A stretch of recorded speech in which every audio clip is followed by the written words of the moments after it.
Can they hear us yet? No, not yet.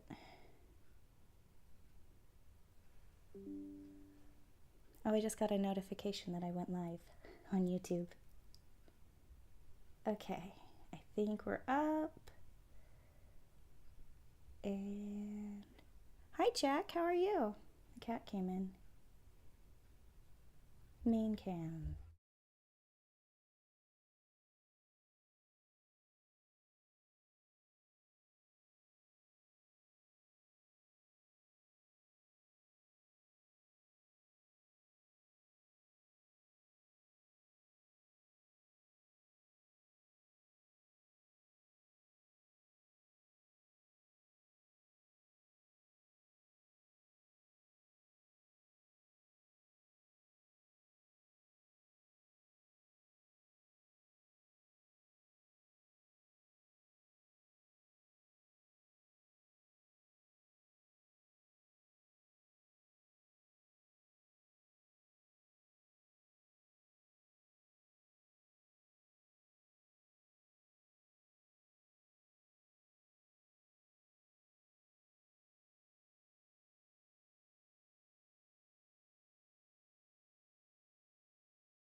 Goal is to make a cone cape with a functioning city or townscape. Townscape. Right, and the Yeah. townscape is being done using model railroad pieces? Yes. Some, and Okay. then Oh, and some 3D printed? some 3D Ah, printed. okay. But Sorry. I'm trying to keep within a reasonable scale. So I feel like I was given these people, and let's start with that. Okay.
Hello, can you hear me now?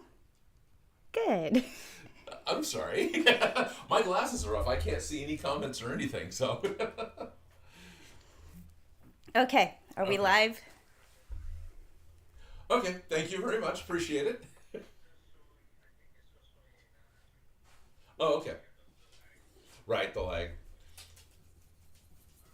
Okay, thank you. Bye. Dan to the rescue. Thank you, Dan. Appreciate it. Well, hey, welcome to the now with audio portion of the stream. Hello, I'm not Felicia. Hi, I'm not Odin, and welcome to my stream. And welcome to Behind the Scenes Fashions. Yes, Bruno's excited to be here. Bruno.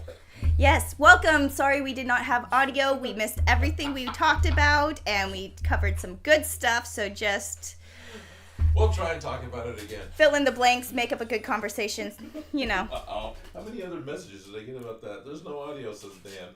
Yeah, Dan, thank you. 7 minutes ago. Yeah, gonna need a recap on the last 10 minutes. We totally need a recap on the last 10 minutes. Okay, welcome. I was explaining to Odin the structure and support of this crazy thing that I am working on. Yes, so what Felicia was explaining is she's working on a new project with our good friend Gonzo, who wants to make this cone dress, but the cone dress is actually going to be covered with terrain, kind of like its own little planet.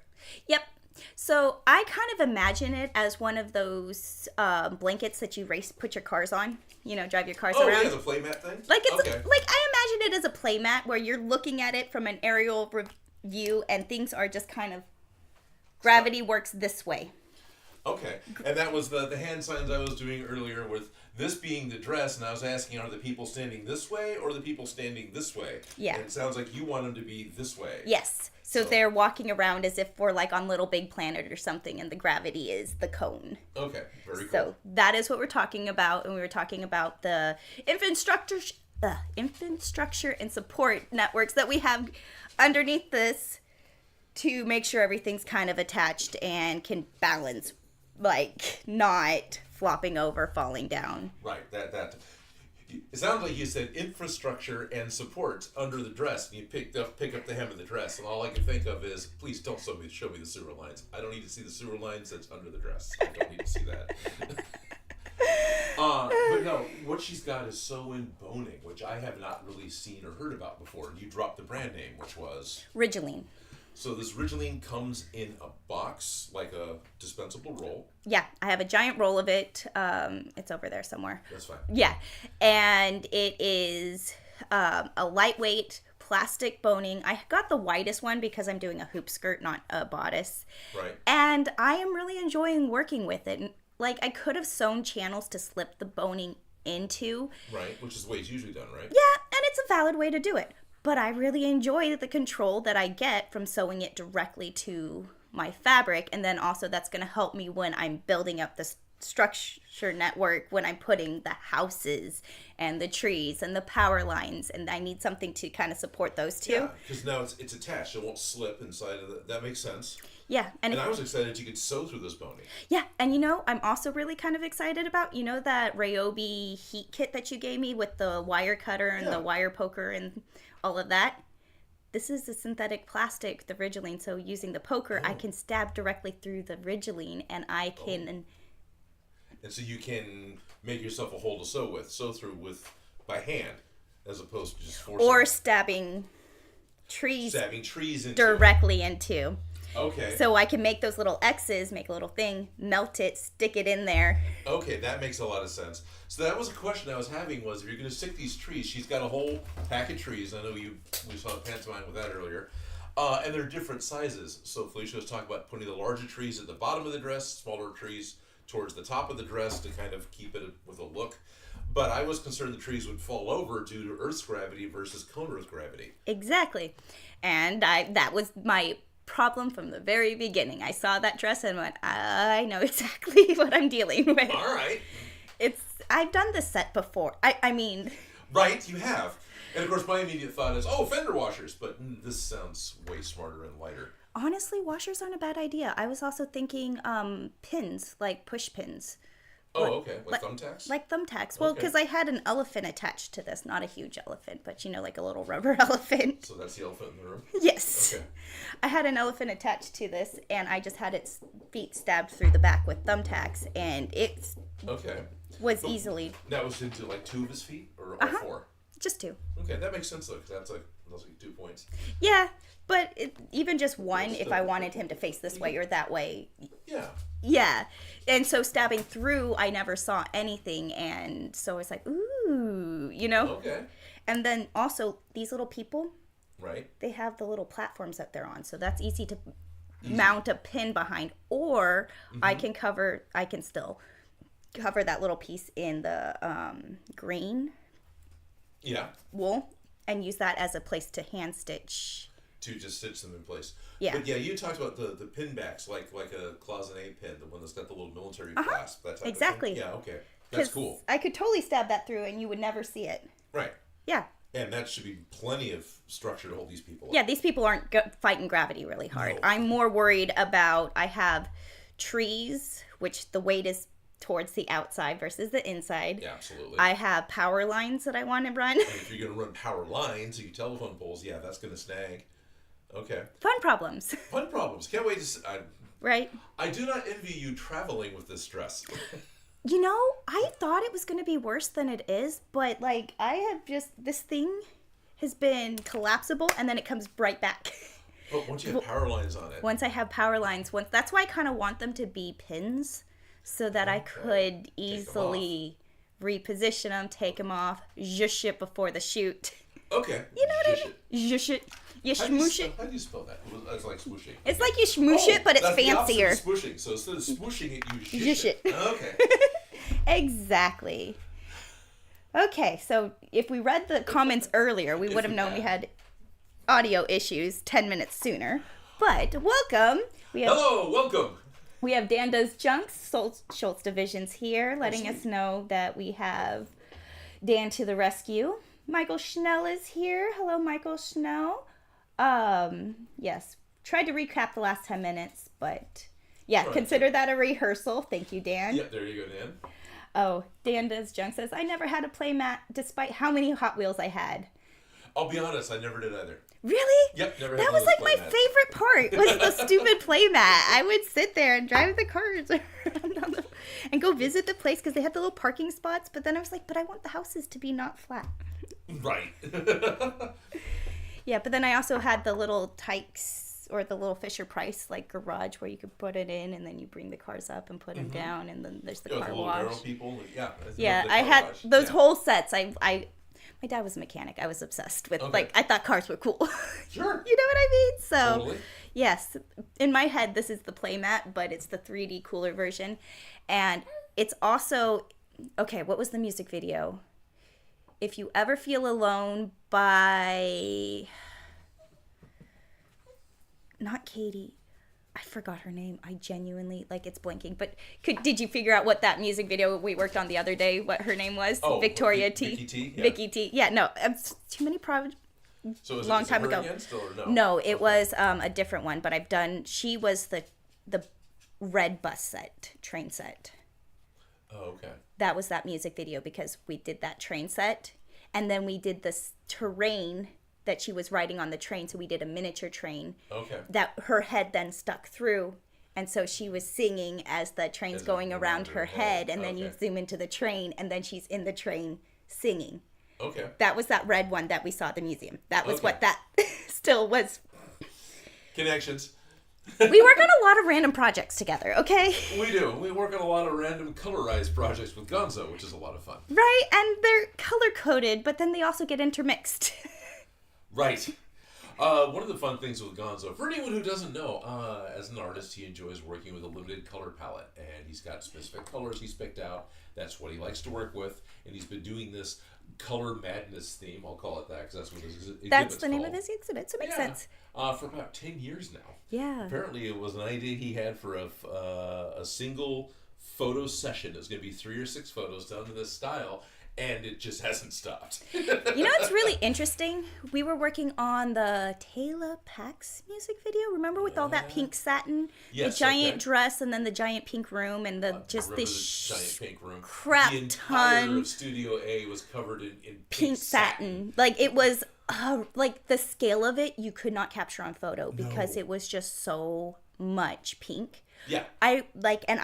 My job specifically was the pink satin fabric. My job was to dress it on the set, to iron it, to sew it, to turn it into the skirt that it needed to, 15-foot skirt it needed to be. You know what I mean? Like a lot of pink. And I remember just staring at him at one point where it's just covered in the pink satin. The room's pink. I'm like juggling like this thing because we need to do this reveals, and I'm like, this is like color therapy right now. It's just so much pink. And he was like, yeah, I think that's a good name. I'm trying to think of a name for my thing I'm working on. And I love that he ended up with Color Madness because I just felt like it was color therapy. What's the opposite of therapy? Madness. No, the reason I need the therapy is the Color Madness. And I'm like, no, that makes complete sense. And it was just because the amount of just color. And it was physically, tangibly overwhelming. It was pungent, but you could not like grasp it unless you were. I like the idea of pungent color. But you get it. Oh, I do. It was very pink. I helped hang those curtains with Keegan's mom on the scissor lift. Yeah. Yeah. I love Keegan's mom. Having one of us on there at the same time. Scissor lift was like, no, this is too much weight. Oh, but it was fun times. But yes, a lot of fabric. A lot of pink. Like a model train, but vertically. Yes, sort of. Yes. What kind of tights and footwear are going to wear with this dress? I don't know. That's not my problem yet. I feel like... That's a future Felicia problem? Yeah, I feel like when I get the slits through for the arms to go through, there's going to be like hands coming out, but they might have different color gloves on. That would... Yeah, so just long color satin or whatever gloves. So you won't actually see skin. Okay. And then the legs, like I could see those being any color tights. Also, not necessarily my decision because although I'm the designer of the dress, when it comes to photo shoot day, doesn't necessarily mean I will be the person on set styling it. Okay. So I don't know necessarily what they're going to choose. Fair enough. So that's not necessarily something I have control over the shoes and the tights. And I can see Gonzo picking out a pair of shoes that he likes and then painting them a particular color. Exactly. Like first thing comes to mind for me is make the shoes a big pair of rocks or a couple of moons or something. But well, we talked about moons and suns for head, hair, where possibly purses or other outfits, but yes, in exploring this universe, those conversations did come up. Fun problems, right? Right. So it's not out of the realm of possibility. Here, let's go back to the dress.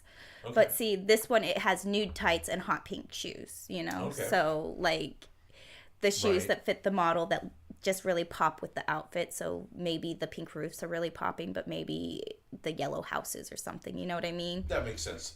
So that's a flexible detail, if that makes... It does make sense. Yeah. Something's going to look good. Good question. I don't know the answer to that. There's a lot of right and wrong answers. And honestly, I feel like with fashion, like as much as it's my design because I'm the designer and I made it, blah, blah, blah, the person who wears it, it's theirs. As soon as it's on you, it's your fashion. It's yours. It is you. It is what you are describing to the world. You get to, wear it. Yeah. It's yours. You are that. You know what I mean? Yes. So, like, I get so much say in this. I get to make the cape. I get to decide the layers of the cape. Uh-huh. How it's styled, we'll find out. We'll see. Will I be on that shoot? We'll see. I don't know. Well, I imagine you'll be there to help dress the final. Oh, I'm not always. Oh, okay. Yeah, like the last few, like the circles. Remember the pink dress that I did? Yeah. I was in on that shoot. They did that one down in Southern California. Okay. Like, and then Fair the enough. red one with the cones. That one was shot on the other side of the United States. Like, okay. I don't expect to be. Okay. Well, you talked about zhooshing it at the very end, so I figured you'd be there for that. You'd think, but it doesn't necessarily mean I will, but I can make it as easy as possible for the people who have to zhush it. Good for you. You know what I mean? Because I know that this is going to look bad if I don't make it easy. Did we cover zhush while we had audio? So there was a word she came approached me with was zhoosh, and we may have just covered this. I don't know, but it's you. Sometimes you just have to smoosh it in order to make it work. And once you're done with that portion, in order to bring it back to life, you zhoosh it. It's like the opposite of smooshing. Yeah. Okay. You gotta just kind of zhish it. Yeah, all right. All good. You smoosh and you zhish. Yes, Michael Chanel, Saints. It was a Saint music video. Oh, okay. If You Ever Feel Alone by Saint. Okay. Yeah. Thank you.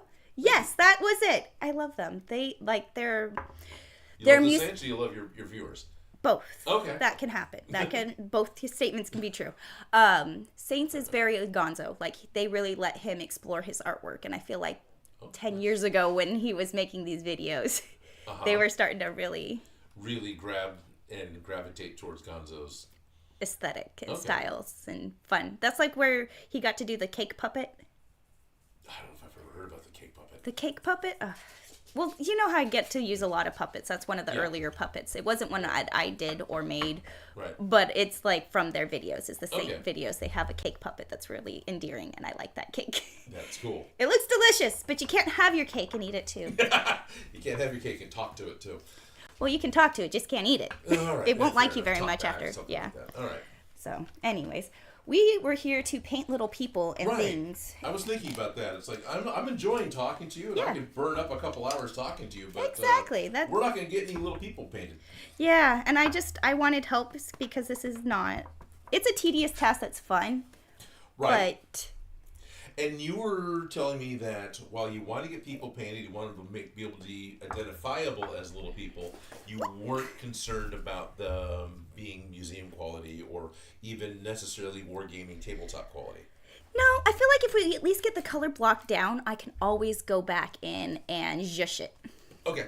Because I feel like you get like the color block and then you can go in with the ink afterwards. And do a little wash or something. Yeah, and then you can add a high gloss thing so you forgive a lot of your sins with the shiny because you're blocked out with light versus seeing details. Yes. Hence why a gloss coat is way more forgiving than a matte coat. And you'd think that a matte coat would be more forgiving because you're not emphasizing the shiny.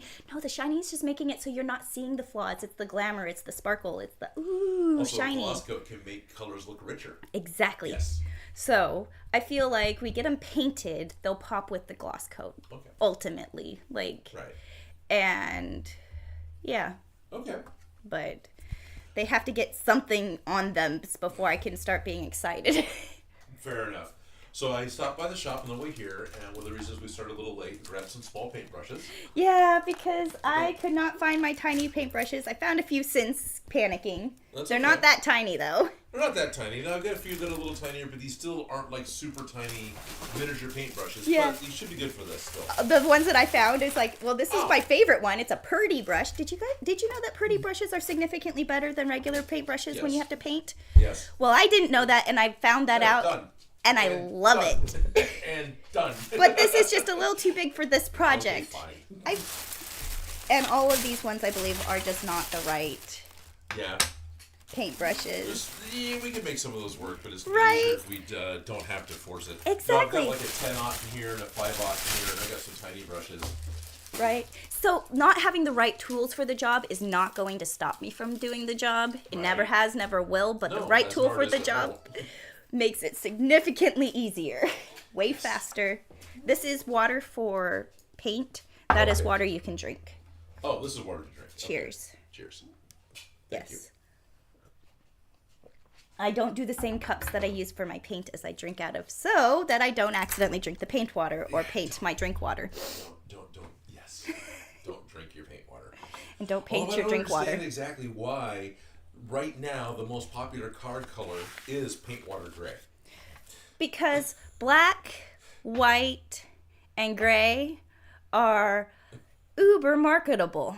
Sure, but it's not gray. It's that weird like blue. It's this weird bluish purplish gray. It literally looks like paint water.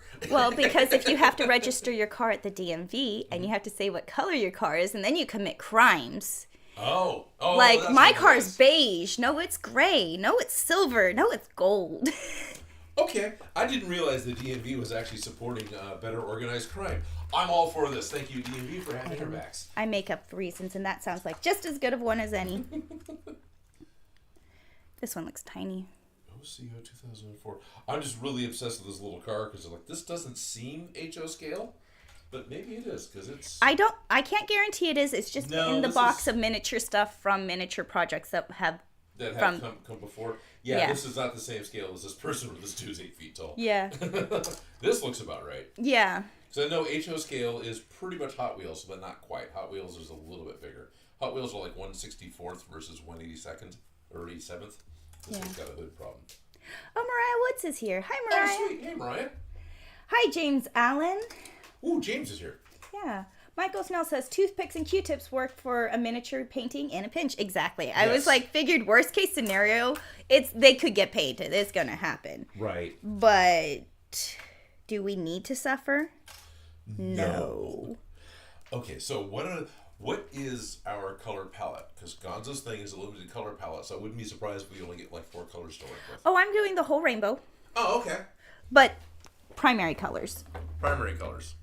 So no secondary colors. So purple's out. Pink is in. He doesn't like purple, but I don't limit myself from purple when I'm doing stuff, but I use it as a detail and go pink first before I go purple. Fair enough. And we don't really need black and white other than for detailing. You know what I mean? Okay. White works for detailing, but this blue, this yellow, this pink are probably the good starting point. Yeah. We don't really need the green because that's going to be the color of the background, so you don't want to, you could paint their little stands green. Exactly. But, okay. Kind of a thing. And then red, of course, will work in that universe. Orange and the darker blue do, but these would be the first choices. Gotcha. Okay. But these are also people, so we get a little more detailed because they're not going to be big pops of color. Where it comes to the houses, I'm going to focus more on the big pops of color. With the people, I'm going to go the full spectrum of the rainbow because a little more. They're yeah. Okay. Does that make sense? But that makes sense.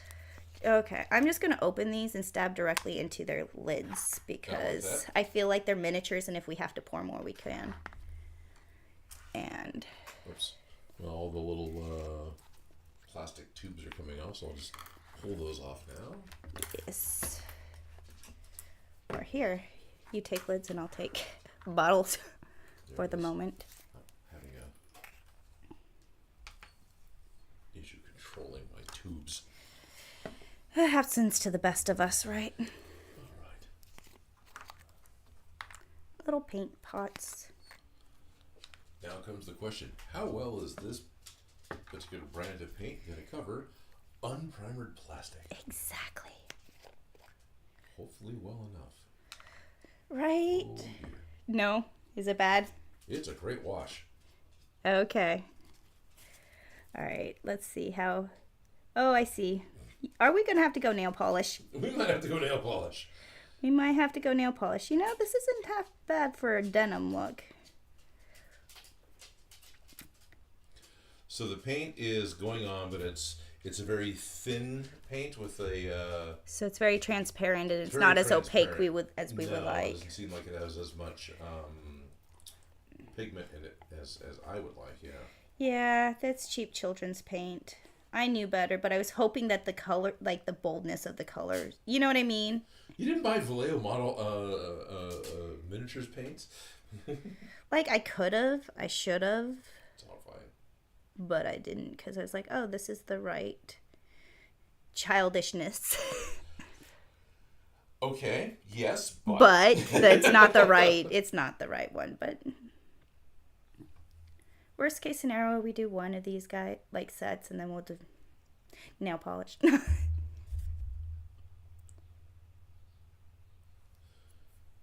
Thanks.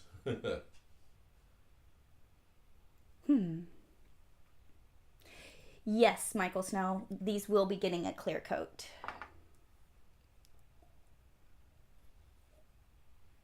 It's quiet because we're actually working. Right. This is why we never get anything accomplished when we go live. No. And I was already feeling that starting to happen again. It's like, we're talking away here, and it's not like I have a really hard out, but yeah, I kind of... And that's okay. have other things I need to do today, too. Yeah, no, I don't go as long on my live streams as we go on yours. Oh, okay. It's a lot, especially when you're doing it by yourself, you know? It is, absolutely it is. Ooh, I want him to have yellow pants and a red jacket because I feel like that is just the right ridiculousness. In the best possible way.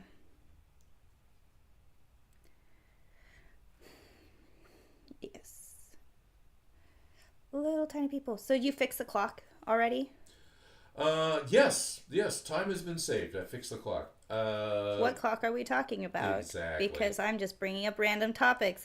Well, it's out in the car. If we got to bring it in, which probably would have been a smart move, so it wouldn't bake in the car. Oh yeah, that's okay. We got to get out before it gets too hot, anyways. Yeah. Okay. For Gonzo's Color Madness at his exhibit, I made some large letters as the sign for the exhibit, and the O's in the word color have eyeballs in them, kind of like googly eyes, but they're not googly. They're just paper cutouts attached to the second sweeping hand of a pair of clock mechanisms. So it rolls its eyes at you, and I love that. It's just like constantly rolling its eyes at you. Because they're both clockwise, right? Or I guess for your point of view, they're both clockwise. And so they don't do this, which would have been ideal, but I wasn't going to try and create the gearing mechanism for them. One of the O's, it happens to be that the clock set that Gonzo bought, one of the stems was longer than the other. The idea being you can put them through different materials for making your own custom clocks.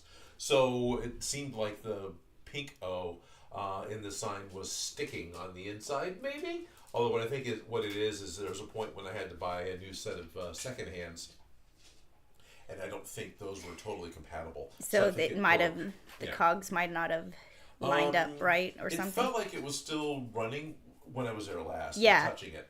But what I think happened is because it's just a press fit, so I think the stem of Gonzo's clock was bigger than the whole of the second hand that I was putting on there. Okay, so it wasn't catchy. Oh. And so it wasn't, catching anymore. That makes sense. That's what I think it was. So laser cut a new set, glued them all together, got them all painted up, and they've been sitting at my desk at home for about a day and a half now. Actually, the eyes have been running since Friday. And they've been running for about a day and a half now with the covers on them, and they're still rolling. So it's like, all right. Yeah, and a clock, you can let the power go because you can run a little clock on a AA battery forever. That's exactly what it is. It's a clock mechanism with a single AA battery. And the other thing I did differently this time, because it's a circle of white poster board, and then there's a little circle of black poster board for the pupil that's offset, so it kind of looks like it's rolling around. Well, from the clock's point of view, even though it's a tiny amount of weight, that is an unbalanced load. That makes sense, yeah. So on the back side of the white of the eye, I stuck a second pupil with a hole cut in it for the stem to go through. So I've tried to get it a little more balanced, and I'm hoping that helps keep it adds to the longevity of this thing, exactly. Yeah, so it can make it through the exhibit. And honestly, I thought about that the first time around. I went, it'll be fine. No, it's not. So if you guys want to go see the exhibit, it is currently up. It's up all summer through September, I believe. October 20th. October. Yeah. Awesome. Through October 20th at the Crocker Art Museum in Sacramento, California. They should have a few pictures online because coming out of Sacramento isn't easy for everyone. Yeah. And so if you guys wanted to take a look at it, it's in a museum, and that's a fun day trip. So. Yeah. Something I was excited about is they actually have his Color Madness book in the gift shop. I was wondering about that. Yeah, I saw people walking around with it we went to the opening night Friday, different type of date. It's like February. It was like the last Friday of June. And people were buying the book and having Gonzo autograph it. Awesome. Yeah, it was pretty cool. Right? I got Ian and Anthony to autograph a comic book because they gave us comic books. Oh, cool. On set one day because they had a bunch of leftover ones. And is this specifically a Smosh comic book, or is it just? Oh, okay. Like there's 2 editions, and I got both of them. Okay. And so John was having Ian and Anthony sign them, so I was like, I'll have Ian and Anthony sign them too. And now I have them in a box somewhere going, those will be worth a lot of money one day. Well, you're so good. But still, it's fun. You know what I mean? So Crayola is doing okay.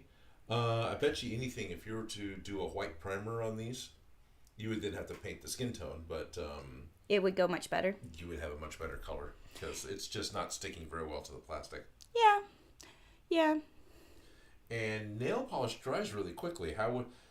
Were we going to use the good paintbrushes for nail polish? No, or I would probably use the just use nail polish brushes, like the fine brushes. But I don't know. Like, I might have to go get better paint for this project.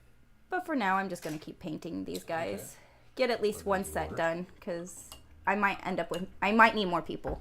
Because You've got, that's a big cape. it's a big cape, and you've only got, what, 24 people right now? Yeah, there's one missing on each one of these, so that's 5. That's 5, which 10, is interesting. 15, then, 20, 21, 22, 22 people. Okay. Yeah, It's a community. it's a busload of people. It's a busload of people, right? Yeah, this guy should have been all pink. Oh, well. That guy can be pink. I know, these are not the best, but they That's are something. I got... Oh, yeah, totally different people. Okay, good. Yeah, we all have... Yeah, these are all... Everybody is different and doing different things. And so, like... I think it'll be funny, like, if he's getting in a fight with somebody when their car gets in a crash. Right? Do you have somebody who's angry? Oh, well, you got a police officer. Well, see, he's like... He's has directing his traffic. hand raised. You know, this guy has a bit... We can make them funny. Yeah, you make them funny. You know what I mean? It's like those people who pose with statues. Okay. Pardon me? Don't worry, we're just live. Yeah, we're just live. Adds to the Unfortunately, liveness. that's my day job phone, and I really can't make it quiet. Exactly, it's okay.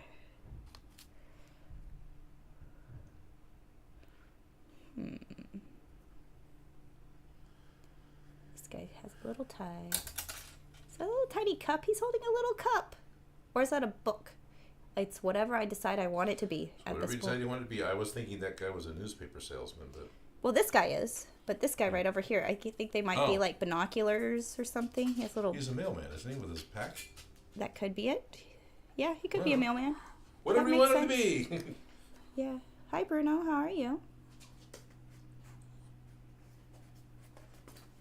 You can have a baseball cap on. So tiny. But it goes fast when you have to add color. Yeah? Yup. So it used to be, it's a long time ago. I used to work at a comic shop in the early 90s. And one of the things I did for the comic shop was purchase games and keep the miniature section and the miniature paint stocked. And that was just one of the things I did. There was, at that time, I think it was called Dragon Scale, Dragon Color. Could have been one of the two. But it was a custom mixed miniature paint that was hand mixed by a guy in Berkeley. And the colors were phenomenal. But he was very much a whatever type of artist when mixing his paints. So he never wrote down his recipes. So you get like this awesome orc color one week and this kind of like muted coffee color orc color the next week. So it wasn't a consistent... No, it wasn't. But the paints were fantastic. They covered great. Yeah, I was kind of really curious about having him on the table with paint. Like, I And then you got me. did just get you because I went to go put this down so I could handle that as you went to grab that. Sorry, I It's painted okay, it's you just a tiny again. bit of paint. So everybody's getting lag right now. Everybody's getting what right now? Lag. Lag. Oh, what happened to? Oh, I think he knocked my thing. I have it all set up through this thing right here. Isn't this plugged Please in? pardon us. We're having Bruno difficulties. Oh no, we got a pop up. That looks better. Okay. Sorry, things weren't properly plugged in. Not on purpose. Come on, Felicia, plug in your stuff. I have a Bruno limboing with my cords. Okay, let me see if I can get this He just back rolled up. in like a wrecking ball, or something like that. Oh. This is my drink water. All right, it's still lagging for them. I don't know what to do to fix this problem.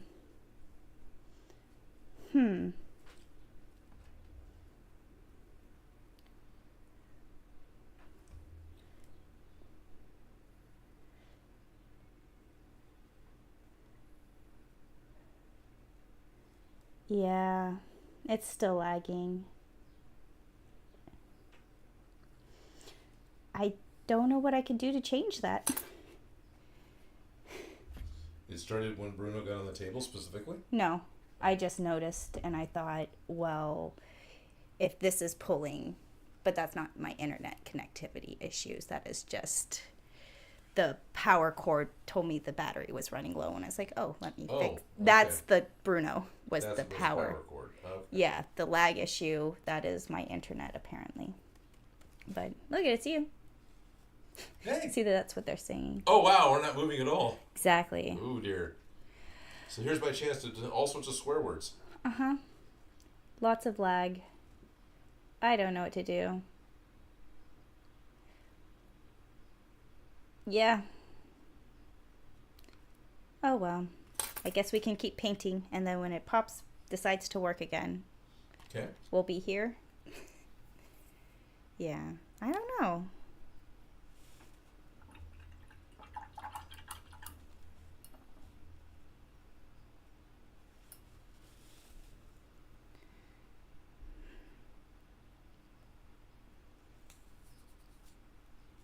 Okay, the video is lagging, but the audio is fine, so they can hear us So talk you can hear crap. us. Oh, okay. So if you drop all those F-bombs, they will hear those. F-bomb, F-bomb, F-bomb.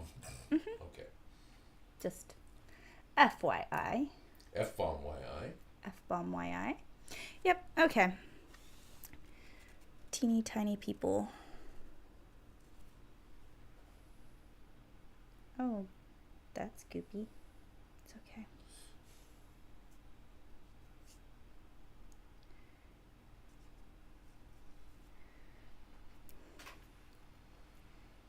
Okay.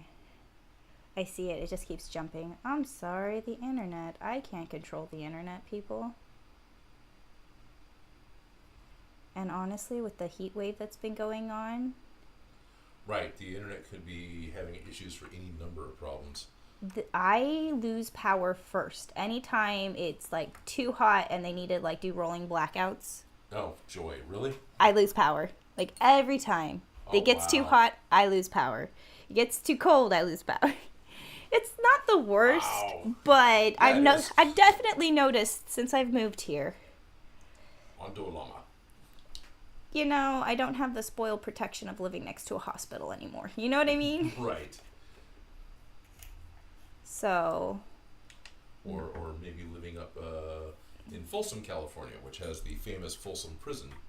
so they can't let the power go out They up there. can't let the power go out up there. Folsom almost never has a power outage. When they do, it's a serious problem. And And it's they're- not out for long. Yeah. And that makes a lot of sense. I'm in the you guys can whatever. suffer. Yeah. You'll be fine. Oh, you're down there? Yeah, whatever. Yeah, Tuesday. Right. So the internet, if it's gonna go shoddy, it'll go shoddy here. if the stuff If it's is going to anywhere, it's going to here. Yep. So is this guy wearing an ascot? And if he's not, he is now.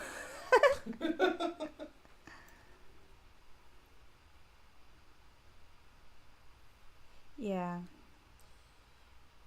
Well, at least these guys, and hey Dan, at least these guys are larger than Gundam pilots. They are teeny tiny. They are teeny tiny. Yep. It's probably beyond your control. It is 100% beyond my control. I cannot control the internet. We control all that you see and hear. It must be very frustrating to watch. But they can hear us at least. Oh, well, no video is better than no audio. True. They did have video and no audio earlier. Wow, you guys are getting both, aren't you? And now they have I'm sorry. no video but just audio. So is that an upgraded problem or just a different problem? And if this is the way it's going out, then this is the way it's being saved. Yeah, so it's just a crapshoot as It's it always is. going to be. Okay. Yeah. So You can do your best, and then the internet decides. Right. Yep. Okay. Besides, you know what? You know what we need to do? Thank you, Mariah, for letting us know the audio works. Like, Yeah, thank you, everybody. Like, I appreciate the feedback because otherwise we would not know. Yeah, thank you, Mariah and Aaron, for helping out at my shop on Saturday. That was a massive help. Thank you very much. Yeah. So how's the shop looking? I heard it's getting much better. Oh, it is much better right now. Because I had a storage unit and needed to consolidate, so everything that was in storage went back into the shop, which means a whole bunch of crap all of a sudden went in there. Managed to go through a number of boxes and fill up the dumpster, which thankfully got picked up today. As well as sent a lot of presents home with Mariah and Aaron, and that cleared out a lot of space, and then better packed the room, the space that was above the 3D print room, because I got like a 16-foot, 20-foot ceiling in my shop, so I was able to go very vertical with a lot of stuff, which meant I was taking boxes full of stuff and climbing up a 10-foot ladder repeatedly for the last 2 or 3 days. So you're building with giant Legos. Yeah, building with giant Legos, and I'm walking with sore legs, and my back is sore, and which is fine, right? That's all great and dandy because the shop is much better. You can walk into it right now, and it doesn't feel oppressive. Yeah, it was very suffocating when I was there on Sunday. And were you able to build like a giant fort? Yeah, basically. I didn't try to build a giant fort, but yeah, basically. Basically got a giant fort going on. Yeah. Got just all the stuff that was in storage is up above that 3D print room. It's all up in good dry storage for right now. Yeah. The main space, there's actually more floor space on the ground floor than there was before, so that's nice. Got things put back into it and stacked up. Also kept all the prop boxes and the stuff that I take to cons. Yeah. Kept that all down low and handy because this so you can weekend is access it. Con. Yep. Yeah. So what's the big exciting thing going on at Stockton Con? That's actually a great question. I don't know. They're gonna have I'm wrestling. Just gonna show up. They will probably have wrestling. Stockton Con usually does. Stockton Con actually has a great lineup of guests most of the time.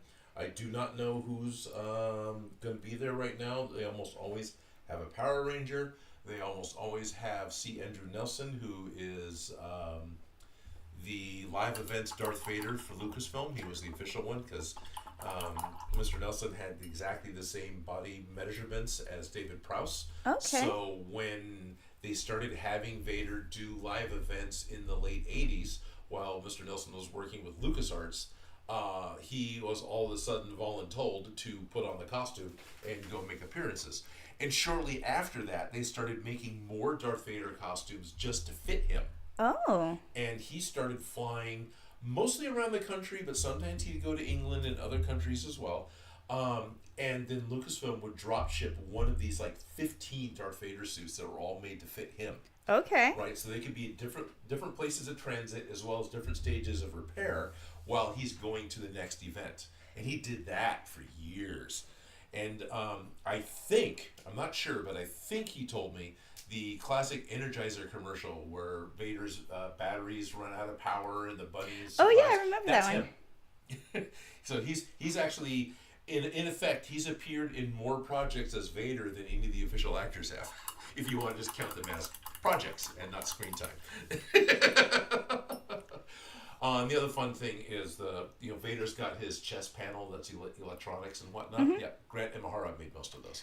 Ooh, yeah. So those are designed. Yeah, that's really cool. Yeah, that's really cool. I dressed up as Darth Vader one year for not a birthday party, for a Halloween party. Uh-huh. It was really fun. I went with Cookie Monster, and I was the tiniest Darth Vader ever, and it just was hilarious because I was extra small, standing next to a giant Cookie Monster. Giant Cookie Monster. If he was brown, he could have been a Wookiee monster. Exactly, but it was one of those things that I built that costume from scratch, and then also I worked at a costume shop, so right. It was like, what do you want to dress up as? I don't know. Well, do you want to be Cookie Monster? Okay. Sure, why not? Because I I think I used that Cookie Monster costume to dress up for the kids I was coaching, because I was coaching gymnastics at the time too. Okay. And so I had multiple outfits. The little girls, they weren't as into Darth Vader as Cookie Monster. Okay. Age range, you know what I mean? Range, right. Just on a whole, because I'm sure those little girls are totally in Vader. Yeah, no, totally. And then also it wasn't like, at the time, this is a while ago, I'm not going to say how long ago, but... A million years ago, she was doing Darth Vader in the 50s, years before Lucas. Darth Vader existed. Yeah, well, right. it was like, we were getting like, you know how they had a resurgence. It was pre-resurgence, you know what I mean? Yeah, fair enough. So, it was back before, like, they had more movies going on. Or things besides a possible movie. Sorry, I can't apparently talk and paint at the same time. No, neither can I. But otherwise, at Stockton Con, it's going to be, for me, the cons are always the dealer's room, right? Yeah, because you don't really get to leave your bubble. Yeah, I don't get to leave my booth. I don't get to leave my bubble. And there's actually a huge dealer's presence in Stockton Con. It's all down on the main floor. It takes place in the Stockton Arena, which has been renamed to the Advents Arena or something. Did I go with you to Stockton Con a few years ago? Yes, you went. And is that where it's at still, where we were? It's still in the same arena. Still the same building, yeah. You mentioned a second floor. I didn't know there was multiple floors. There's a second floor. You have the main floor, which I think we were down on at that time. There's like a promenade. There's along the western side, behind what would be one of the goals, because it's a hockey arena. Up above is like this walkway area, and that's actually where all the autographs are, and some of the video game people, and that's that's where the guys that run the con put me, is up there. Okay. Which is great. I don't mind. I didn't even know that area existed last time I was there, but I only got to really leave the booth when I was getting food, and I went out to the truck, and I had to walk past the wrestling, and that's literally all I saw. Yes. Because I didn't adventure. It's all good. It's hard to. It really is. Yeah. And it was hot. It was hot. Is this year hotter? It just feels hot. Yeah, it's going to be hotter this year. Yeah. If we're lucky, Sunday will dip all the way down to 99. All the way down to 99. Like, I want to go, but it's just not selling me. That's fine. That's all good. You don't have to go. I'm trying to figure out. I'm like, ooh, I made a new cosplays, blah, blah, blah. Stay at home where I'm comfortable and cool, and it doesn't require an hour's drive to go somewhere noisy and full of people, and we can gamble on if the air conditioning is going to work or not. Oh yeah, I didn't even think about that. Which thankfully, I don't think Stockton Con has ever had an issue with the air conditioning. But... Yeah.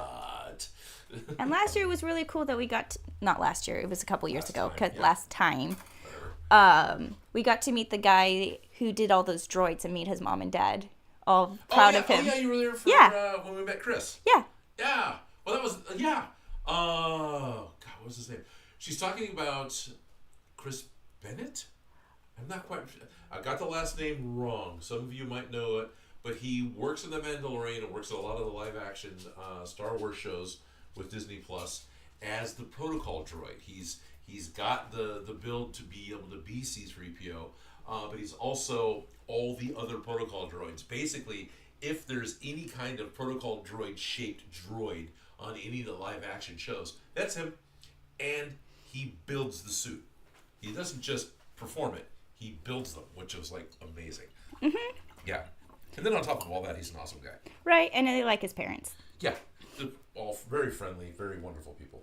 I hung out with them more than I actually talked to him. But me too, actually. Yeah. I think I talked to his dad more than I talked to him. Yeah, exactly. He was like, he's a maker and he's excited about, what you guys doing? You make all this? And he's asking questions, and then dad's grinning away. He's like, what he's not telling you is, yeah. Exactly. Yeah. And then by dumb luck, also at a SAC Anime a number of years ago, I met, his name's David, and he is the, what do you call it? He does the illustrative designing. There's a name for it. I'm forgetting what it is. Concept designer for first season of Mandalorian as well as more Star Wars stuff. And he was the guy that actually created the heavy Mandalorian, the look of the heavy Oh, Mandalorian. nice. Right? He didn't create the character, but he created the look for the heavy Mandalorian. And of course, many people pitch ideas, and they went with David's. So, and he still works on shows and does things. Some of the end credits for the Mandalorian itself are reworks of David's work that it's just been, zhushed up for, Yep. for the end of the episode. But yeah, another really nice guy to talk to. Yeah. Because, I want to go. I like meeting the people, and I like all the interesting things that happen, but I'm like... Right. Post-apocalyptic socialization. Post-apocalyptic? Well, I'm giving this guy lipstick, sorry. Oh, okay, Must have been a Freudian slip. I'm probably just forcing what I think I'm hearing for No something worries. slightly funnier. No worries. Yay, it's working good. Looks good now. Okay. Oh, Not good. Top says, so what's the name of this little town going to be? It has a silly name. Petite. No. Oh, okay. It has a silly name. It has a silly It's name. a silly name. Well, my Animal Crossing town is called Fartland. That's great. And so if I'm making a little thing, I think this is just going to be Fartland, but that's what I'm going to call it in my head and not tell anybody. Getting back to the secret infrastructure that's underneath the dress world. Okay. Fartland. Fartland. But shh, it's a secret. So, if the town's Fartland, does that make these little shits? They can be. Okay. They can be. You're so cute. You're the corn in my little shits.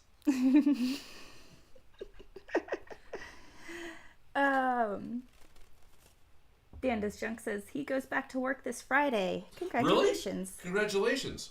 Glad you're feeling better. Michael Fnell says, question for Odin. How big is your workbench? I just made one that I think might be too big, 4x6. Close. Mine's probably about 30 inches by 6. It's actually the old coffee table my dad built when I was an infant, and I've just taken the legs off from it being coffee table height and put risers on it. But yeah, it's about 30 inches deep. It's not quite. It's a little more than 2 feet, but it's not 3 feet. It's right in that area, and yeah, it's 6 feet long. So I don't feel that my workbench is too small or necessarily too large. It allows me to collect a lot of crap on it, but still have space to work. My only complaint with it is it's not flat. It's It's a bumpy surface. So it's got a bumpy surface, which is great, and I haven't fixed because I grew up with this table. But yeah. Yeah, that was like a pirate table at Smosh for a while. It was a like pirate it was table, a yeah. set piece. That thing's been around. Yes, it has, and that's why it ended up getting used, is because the DIY prop shop. Oh, I need a table. Well, that's my table. I'll use it. No one can complain to me about it. Yeah. But yeah, it was in the Castle Black set, and it was in a bunch Yeah, of other stuff. it's popped in around. I've seen it. has.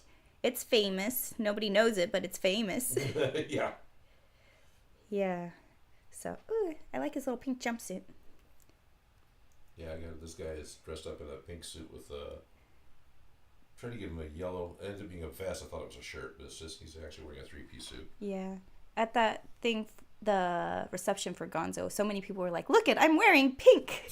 Like, look it, I wore pink for this exhibit, and I was laughing because I'm like, you have a hat, but like I appreciate it because they never wear pink. Right. Somebody found something pink to bring. Yeah. That's cool. Meanwhile, I wore a black polo. But, you know. But you were dressed nice. I was dressed nice, and I wore actual pants, not jorts. Not your jorts. No. Yeah. I got to wear my pink dress is no longer back here because I wore it and didn't put it back on the You thing. didn't put your things away? Well, I did put it away. Bogarting the pink. No, it's okay. No, it's out of the studio and put away in my wardrobe. So Okay. it's not in this room anymore because now it's been off in the world. Gotcha. So, Right. and the sad thing is like, I feel like I want another excuse to wear that dress. It was so much fun to Not that twirl around sad. it.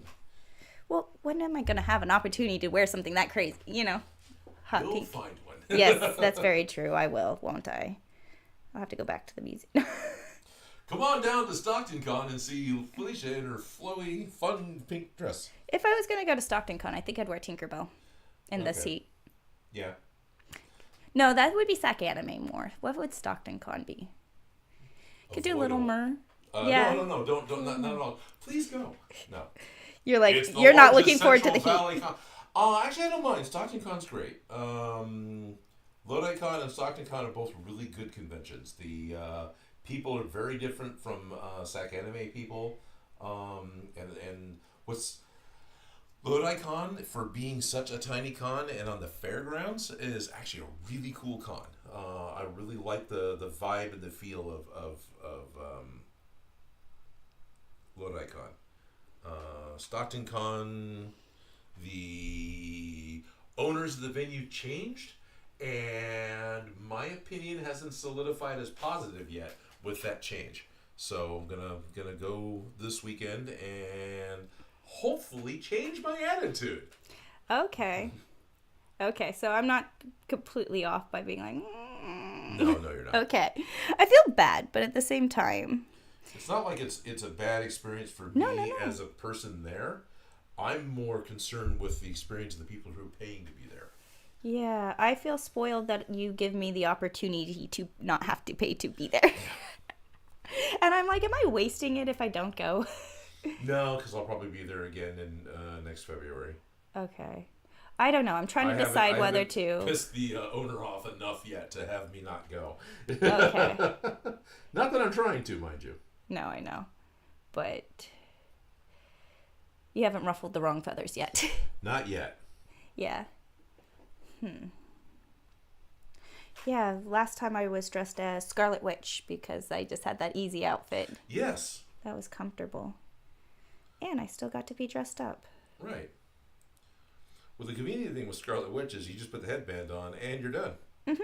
No, that was an easy one. Yeah. That was at Lodi, wasn't it? Or yeah. Have you done it again since? No, I think that was Lodi, but I get Lodi Con and Stockton Con kind of mixed up. That's okay. Lodi Con's the one where it's easy to walk outside. Stockton Con, it's not easy to walk outside. Okay, did I go to Lodi Con or Stockton Con then? Because You've been to both. You've been. I'm pretty sure you've been to Stockton Con once, at least one day. Okay, I think so. But you've been to more Lodi Cons. Okay, and I don't even remember them. That's not that great. And I don't go to cons often, and I've been going a lot more lately. Thank you. You're welcome. Not a problem. Yeah. Will the droids be there? The guys with the droids? Yeah, the guy with the droids will be there. Because I have the Princess Leia costume, and I want to do the Save Us, Obi-Wan Kenobi. You're our only hope, because I have the perfect outfit to see R2-D2. Nice. But they were very busy at the last Stockton Con. Yes. But they will also be at the Sunrise Con, and I think that would be the easier one. Much easier and one, it would be more comfortable, because although that's a cotton, comfortable jersey knit dress. We know Sunrise Mall is going to have more space and be air conditioned. Mm-hmm. Yeah. More space, more air conditioning, and then more interactive times with the people near us. So Stockton Con should be air conditioned. Should be. Lodi Con is not, usually. The buildings are pretty good, but they're they're open, so you can come and go and in and out of the. It's fairgrounds, the fair halls. It's easy to come in and out of. Yeah. So, part of me's like, don't be lazy. You should go. No, don't worry about it. Yeah. No, me talking about it is not an attempt at trying to pressure you into going. No worries. I'm trying to pressure myself into going. If you're not gung-ho to go, then don't worry about it. Yeah. I'll probably... I'll go to Sunrise because I really enjoyed that one. And it's not an hour away. No. It's easy to get to. Sunrise, and since it's taking place in the mall, it's free. And there's free parking. You can't say that about Stockton Con. Neither of those things are free. Do you have to pay for parking as a dealer? I do have to pay for parking. Oh, okay. I don't have to pay to get in, but I have to pay for parking. How much is parking? I think it's $20. Okay, that's good to know. Because that went up. Oh, yeah. I know. I should be a parking space. It makes a lot more money than I do. Right.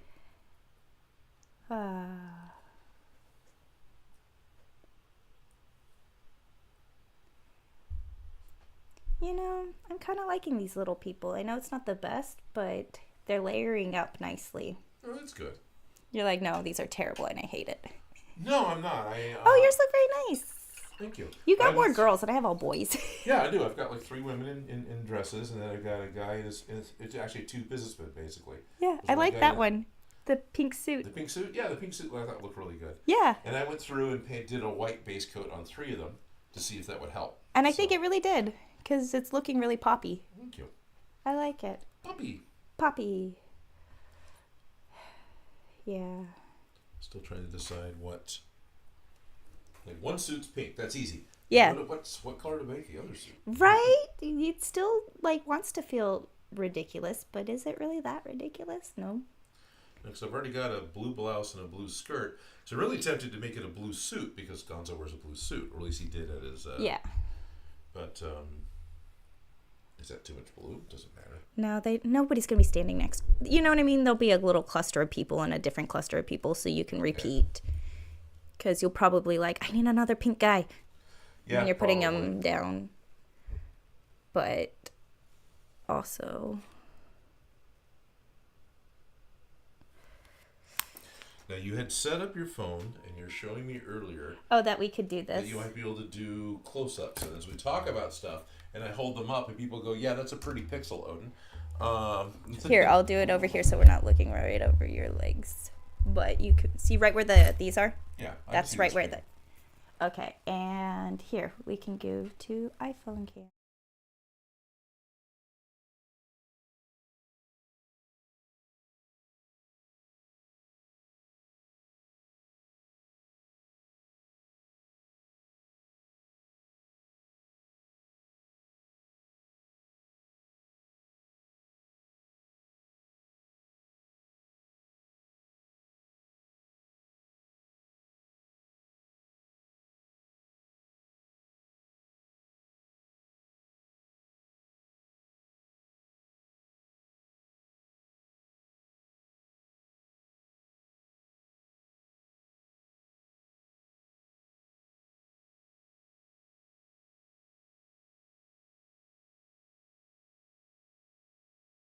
Not gonna lie, my favorite casual cosplay is the one I just wore at WonderCon, and it was great.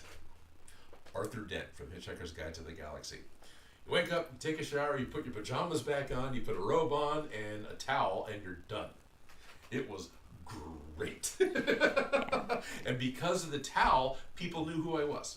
Yeah. Yep. In fact, I was hanging out with Trillian. That really helps too. Right? The Scarlet Witch was really easy and fun because she just had the, not pajamas, the sweatshirt and the jeans. Right. T-shirt, kind of a look with the Scarlet Witch headband. I'm trying to think of other ones that I've done because I've that are more casual. Well, because I've done a lot of them where it's like, oh, I just have those clothes, like Kiki's Delivery Service, a good black dress and a red bow. Red bow, okay. Yeah. Yeah. Because it's like I try and do that a lot, especially working at a costume shop. I often try to do something super subtle, but is my normal clothes, but could totally be a character. Right. You know, like... Yeah. Like, I have that Big Bird jacket. I wear that with the right pants. Yes, the right pants. A nice pair of orange ribbed pants, and I look like Big Bird. Well, yeah, I do the pink leggings, but... I'll get this pink. Yeah, but if I had striped ones, it'd be even better. But you know what I mean? Like, so it's like, I've done it. I do it. I'll do it again. Right. But what are my favorites? I'm trying to think of another one I had that was really that casual and easy. So I've had a few. Krieger, yeah. Krieger wasn't bad. Yeah, so I did a Krieger meetup at DragonCon in 2019, which was the brown dress pants, yellow shirt, a tie, and we were all clones because we're all dressed as Krieger. And yeah, that was fun. That wasn't... But if you weren't in the... Like, people wouldn't necessarily know what you were, which is kind of a double-edged sword. It's a good thing and it's not a... You know? Right, yeah. Like, I've done Misty before. I feel like she's very casual. Like, yeah. That one was fun and easy. Because it's just a yellow tank top with suspenders and denim shorts. It was fairly comfortable and it wasn't casual at all. Many years ago, I made myself a super suit I wore it for a Smosh episode. Yeah. It was yellow spandex. Yes, this guy, yellow spandex. with red basketball shorts and a red cape, and then I would paint a red and a black domino mask on my face. That was an easy cosplay to wear. The boots were whatever red boots I could get a hold of. Yeah. They went from spray painted waiter, rubber boots, until I actually found a pair of cheap China zip up red boots, but those only lasted about 2 years and the soles fell off. It was, making up your own superhero that means nothing is really fun. It is a very fun project to do. It's also very stressful. It can be, yeah. Depending on the stakes. No, the stakes weren't that high. I was just... Yeah, no, I know. Yeah. But... Initially, it was actually the idea was anybody can be a superhero because of the new chroma key green screen technology that Play was trying to put out. And so I had to make a superhero that was both green screen and blue screen compatible. Right, so you have a limited color palette now. Super limited color palette. That's why I was like, all right, he's yellow. Red and yellow. Yellow and red. And guess what? Keyed out just fine. And so I put the suit on for the photo shoot for Play. And then we took the same materials. It was called HoloSet. You have ring lights now, which we're actually looking at one where it's LEDs that go around the camera lens in order to help light things up. Play was doing that, but they were using green or blue LEDs against a retroreflective cloth. So retroreflective is a lot like the safety banners, like the reflective safety stripes on clothing, safety clothing. Mm-hmm. Only it's a whole sheet of it. And retroreflective means that the beads are made in such a way that the majority of the light comes back towards the source. Mm-hmm. So instead of a true reflector, like on a bicycle or something else, where light just bounces off of it and goes everywhere, the majority of the light the LED is throwing out is coming right back at the lens, which gives you a really perfect key, perfect key frame background. You still have to light your subject to look right, but you'll get a good green. So that was their technology, and I had to do something that wouldn't reflect that light and wouldn't be that color. Yeah, I love those weird problems that you don't really get to talk about, but they're weird obstacles you run into like that, and then also more raying or using white outside and right, white outside. Felicia, why is a nice, good white cotton bad outside for a camera? Because it's a lot of white. It's a lot of light bouncing back at that camera, and it's hard to get the details, and it just blows out the picture, and then it's hard to get the other colors to look normal when you get the white figured out. That's why they do white balancing. Yep. So when you are shopping wedding dresses, although people want to be pure white, if you want it to photograph nice, I'd go for an off-white ivory or, natural.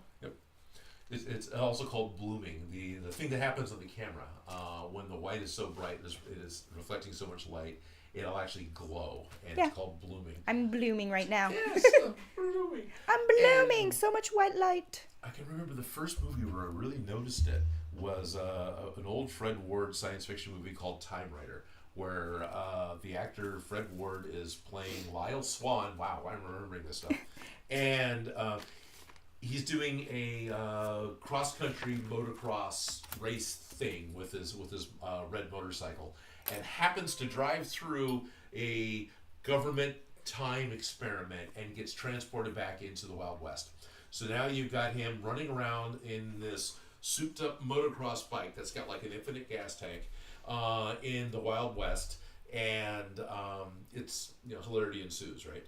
So, but once he goes back in time, he runs into the sheriff, runs into other people, and they're wearing white, and everything just bloomed and glowed. And I thought that it's film. That's a good film effect. I like that. That's done well. And no, actually, they don't want that usually. And there was a silent movie done down in Lone Pine, which is a place in California where Hollywood would do a lot of the old silent movies, and even more recent movies still get shot there, like elements of Back to the Future 3 and some of the Tremors movies. So they're going to go do a whichever movie. I want to say it's Gunga Din, but I'm not quite sure if I'm saying that right, if I'm remembering it right. So in the shop, they make all their clothing, all the headdresses and everything else they're going to put on, which are all white. And it's black and white as well, right? Black and white sepia tone footage. So they go out on location and they do their first day's shoot, and they look at the dailies, and everybody's blown out. Everybody is blooming horribly, and everyone is just There's no definition. So the entire costume department went door to door and bought everyone's used linens and remade all the costumes out of off-white, beige, other colors that still photographed white but didn't bloom. and in trade, the town got all these, all this fabric that the production couldn't use anymore. Here, you want this? It's very much a thing. Yeah, it's very much a thing. It really is. Sorry for stories. No, I appreciate the stories. They're fun parts. Bruno enjoyed the story. Now he's over there. But yeah, no. Yeah, sunshine and white. We had this one fabric that was offered in white, off-white, and ivory. And the off-white and the white were very hard to distinguish. And the ivory and the off-white were like, you could tell the difference between the ivory and the white. But that mid-step blended with both of them. Oh, wow. And so you'd think, like, no, you could see the difference between whites. But there was this one dress that I made, and I pulled a piece out of the scrap bin because there was a stain or something like that. And I thought I pulled a white piece, but I pulled an off-white piece. So you had one panel that was the wrong color? And nobody noticed it. Like, it went through my inspection. It got inspected by the person who checks all the dresses. It got inspected by the person who ships the dresses. It got photographed and worn. It made it all the way to the customer? It wasn't until the customer got their photographs back from outside did we notice the issue. Because you can't fix it then. The event's over. Exactly. But in their wedding photos, the inside wedding photos, they didn't notice. So all of the photos, it was when they went to take the after the wedding photos on the outside with sunlight. With sunlight and the photographer that you could tell that just one panel on the front of the dress was a different color. So we fixed that for them, and so they could redo their photo shoot. But it was one of those things that was like, nope. There's a lot more cost for redoing photo shoot than just running outside and taking snaps again. So, like 50 Shades of Whites, it's the bane of my but it makes a big difference. But you can literally, like, you hold them next to each other, and you have to put them underneath the right light and daylight and outside light, and it's white. Oh. Like, there's different, like, this one has a little bit of a buttercream in the white. Or this one has a little bit of this is a cool white. This is a warm white. Yes, it makes a big difference. Like, yeah. When we were on set, the way that they made sure to check colors when I was doing that movie one is they had the color palette, those little strip palettes for the Behr paints.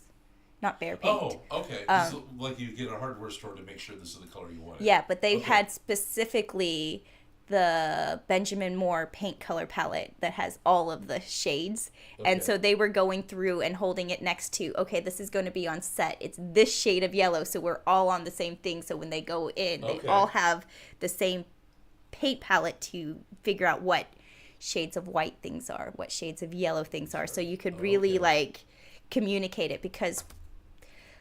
Yeah. The light will change everything. Like the photograph, when you take the picture, like I love messing with the camera with these bright colors, like the fuchsia and like this green doesn't come out the same as the green on the camera, like I like messing with that.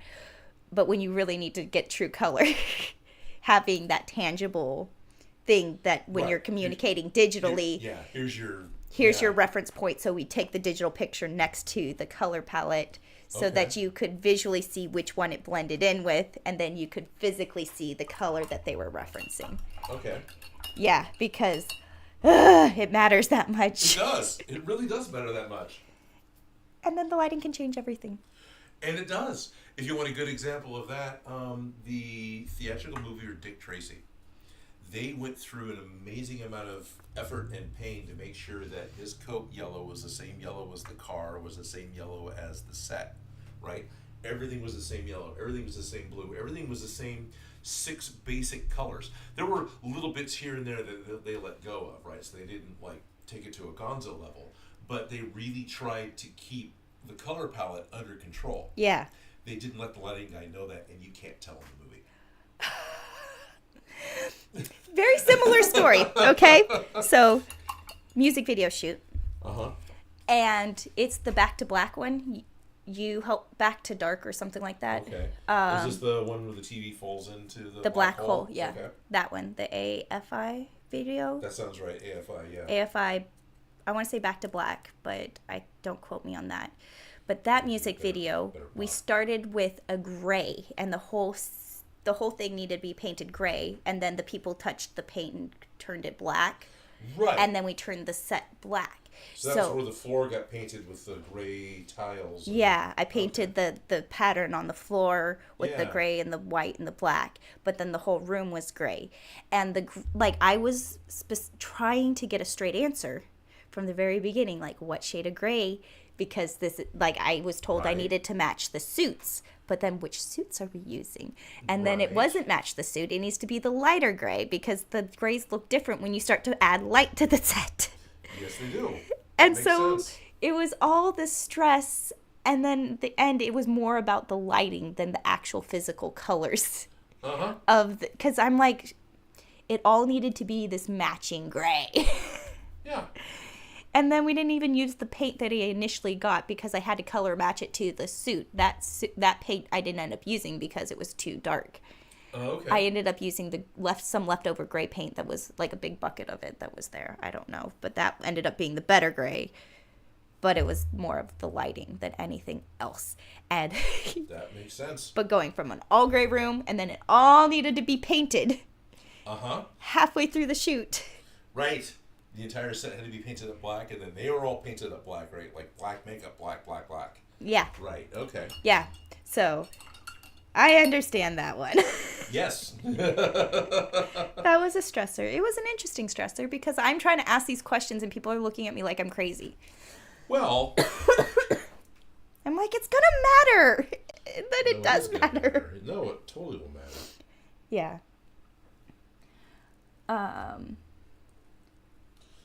Schultz Division made a song about a superhero once called Dust Man. He would have used handcuffs. Moral of the story, don't use white. Right. Moral of the story, don't use white. Moral of the story, add a little butter to your frosting. If you want something to be white, it's okay to be a little off. It'll help it appear white better. Michael Snell says, I'm designing a cosplay now where the t-shirt and pants are both off-white, but different off-whites. Okay. Yep, that happens. Yeah? Yeah. It could be the style. Did you do it on purpose? Yep. One would assume you're doing it on purpose. Mm-hmm. Yeah. But if you're going to be photographed outside, it's good to keep that in mind when you are choosing locations. You know, like a bright sunny day right in the sunshine is not going to be your friend. No. A cloudy overcast day is going to probably give you the most even, pretty lighting. Absolutely. But does it matter?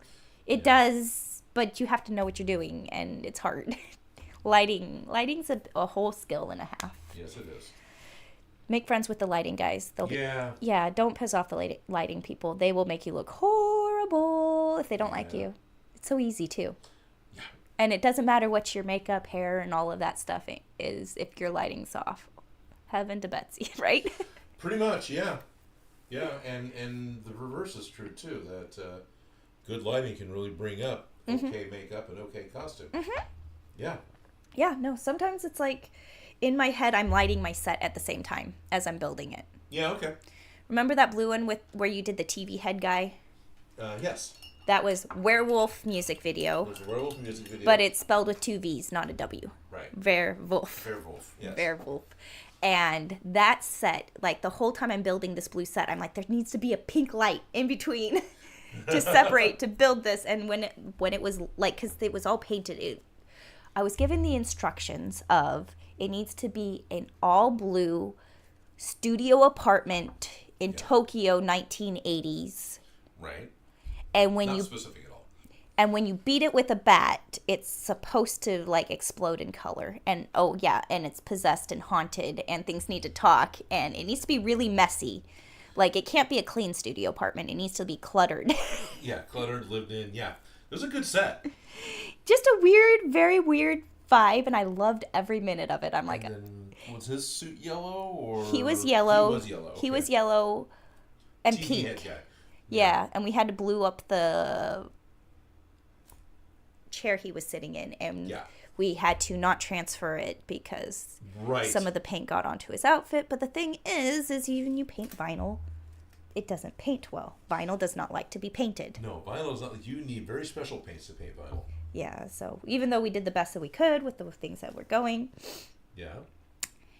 it ended up getting a little transfer, but they were, it wasn't the biggest problem, but Right. at the end of the day. But yeah, that set, while I was building it, like, I'm thinking of, like, how is it going to be possessed? How is it going to be lit? How is it going to move? How is it going to... How's it going to break? How's it going to, yeah. And I bought the most sturdy, stupid coffee table that we were supposed to break with a bat, but even pre-sawing it...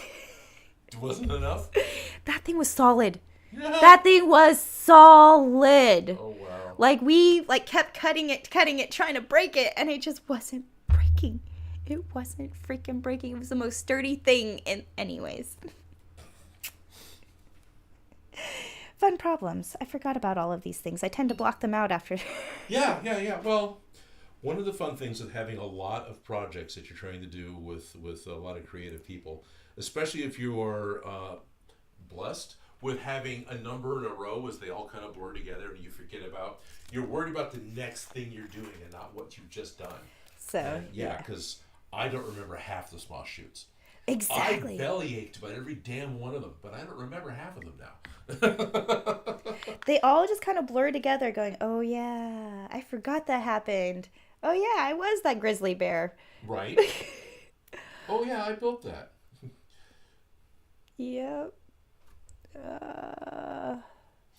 Yeah, one of the things that we came across and rolled up and stuffed in the box, there was the Smosh episode where Ian orders a robotic replacement for Anthony. Oh yeah, and you built the whole box. Do you still have that box? I don't have the crate, no. Okay, I was what like... I have is because we built a wooden crate, and then I found a piece of gray foam at Home Depot that looked like equipment gray. If you've ever opened up a camera case or something else, you know that kind of gray foam look.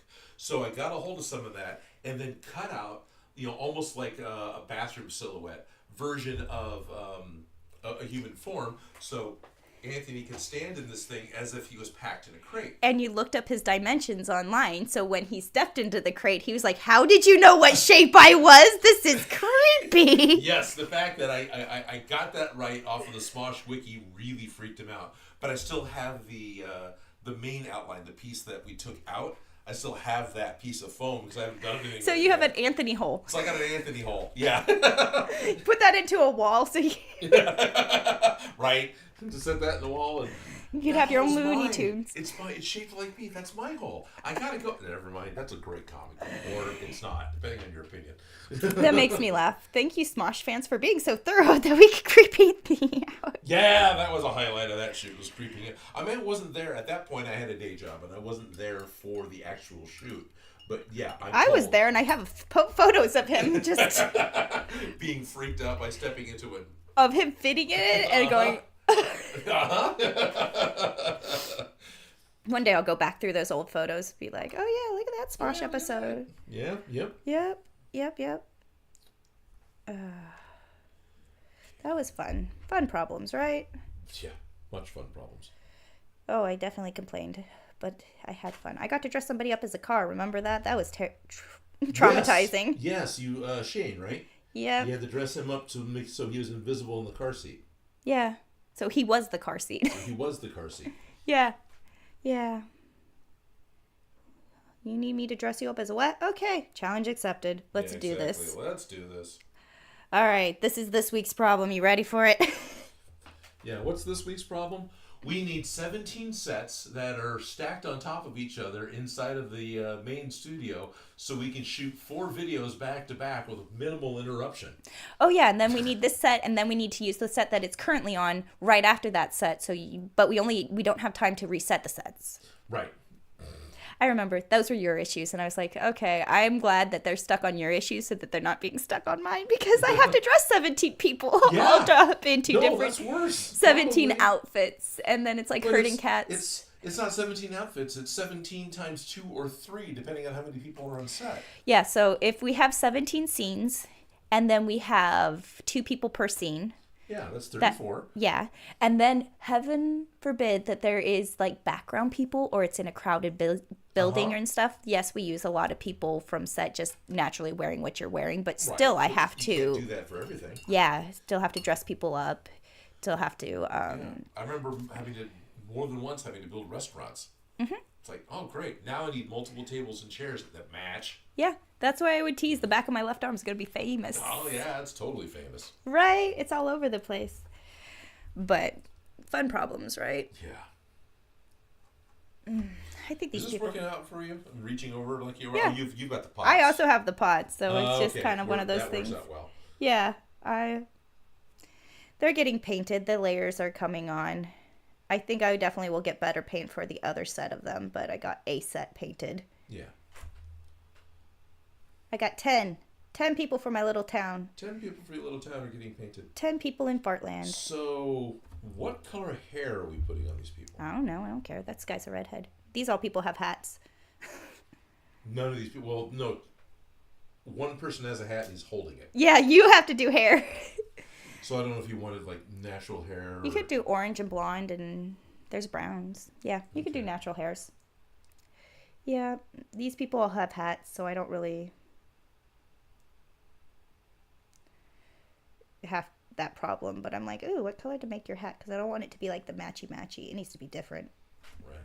I'm messing with you.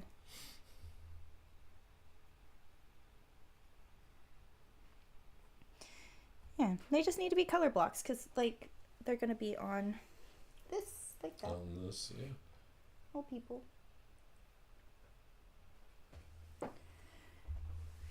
45th Clown's here saying, hello, everyone. Looks like you are having fun. Hello, 45th Clown. Yes. Yes. Ionalith is here. Hi, everyone. I was glad I was able to make it on this live stream. Hope that you're all going well and staying cool. We are going well. We are doing well. And We're doing well. It's not too bad yet. yeah, we're in the morning time, so it hasn't gotten up into the hundreds yet. So it's definitely toasty. I have the fan going on. Right. But I can feel it. But yeah. And that I appreciate it. Moving air is always appreciated. Yeah. I just had to turn it low enough that it wasn't blowing my paper away because Yeah. Smart. not always, but I try sometimes. Experience. Right? Oh.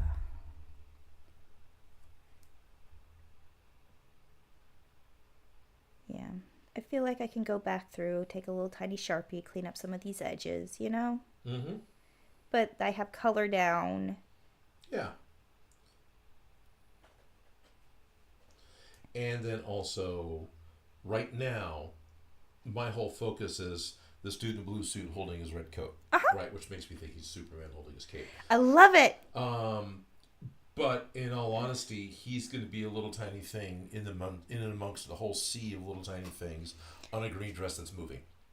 Well, it will be a still photograph. Oh, okay. So ultimately, this is going to be photographed. Okay. And we might not even see the back. So he's not stressed out about the back. But in my head, this is a living garment that is going to be more than this just stupid photograph. Yes. Not stupid photograph, but you know what I mean? Like, stupid photograph. if I wear this, I'm going to want to have a little house back there, you know, kind of a Right. thing. So it needs to be balanced. That's where you put the factory that's got the toxic fumes. Exactly. Right there in the bum. Right there. So in I know that any details I put on the back are for me. If this is Fartland, that makes that the fart factory. Sorry. It's okay. Should have told you the late. Anyways. Yeah. But it's okay. It is Fartland. It is what it is. It is what it is. It is what it is. Sorry, I named the town unilaterally, but that is it is its name. But it is its name. Yeah, it is its name. But I'm just gonna let these dry for a second because I'm starting to peel off layers, adding more on. Right. Yeah, that absolutely happens. Give it 2 seconds. Colors these. I pick up this color. What's this? Wild Mustang. Oh, thanks. What's this? Antique wax. Okay, well that's brown-ish. Yes, antique wax.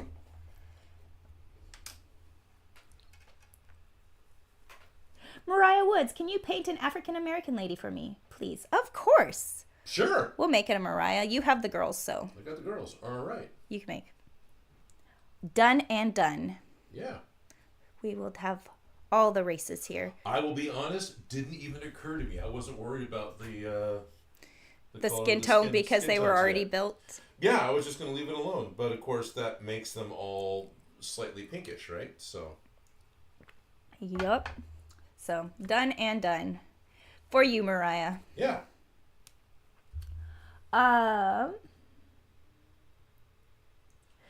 Behind the scenes fashions. It's already 105 here.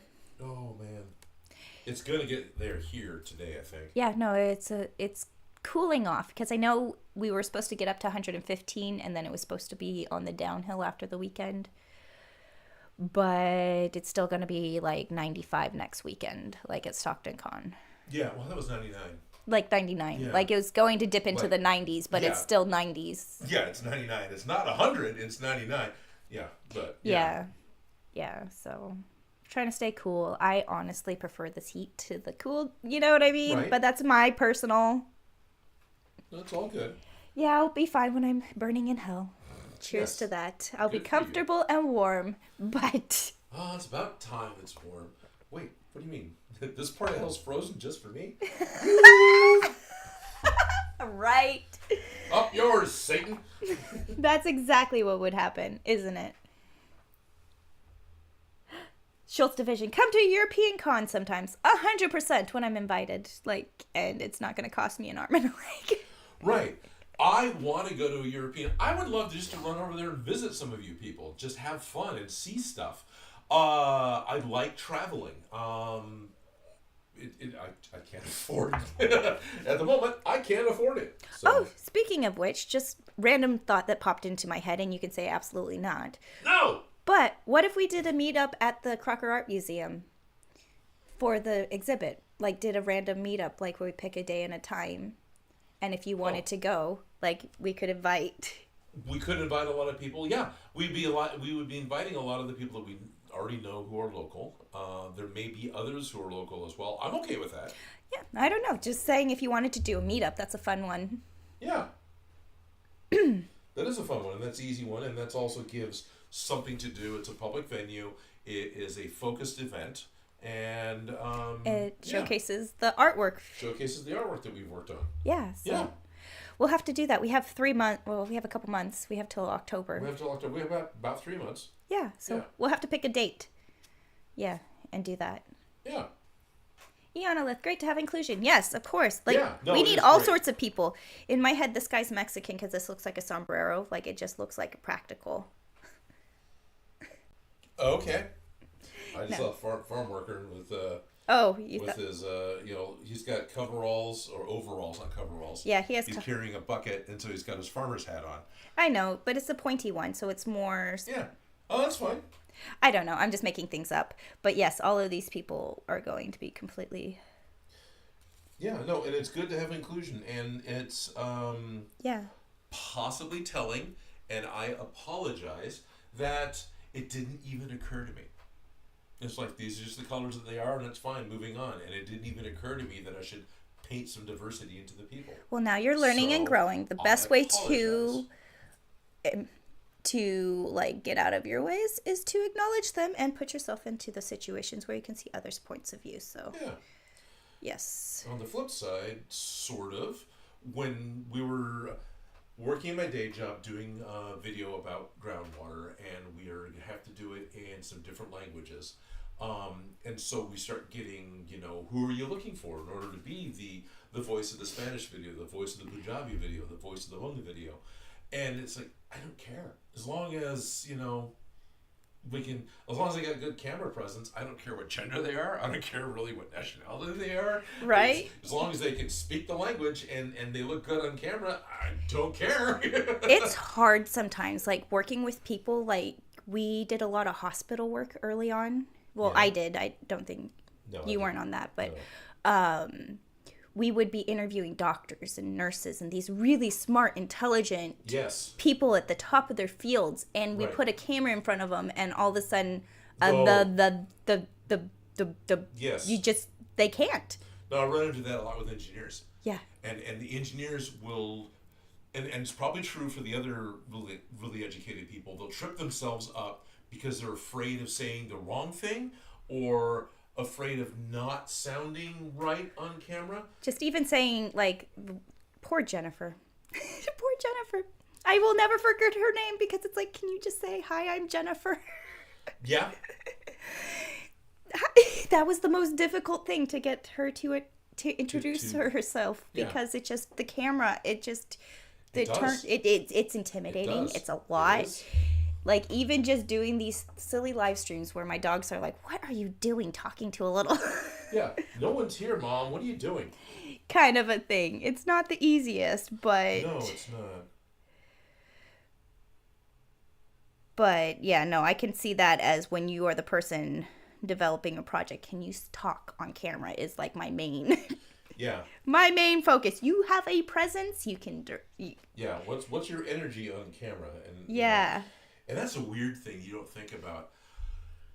If you're going to be on camera, you almost feel like you're overacting in order to look natural. Yeah. Not quite true, but almost the way it feels. It's like the stage acting versus camera acting. Camera acting is way more subtle, but it picks up way more. But at the same time, you have to be intentional. Yeah. Or do you? Or do you?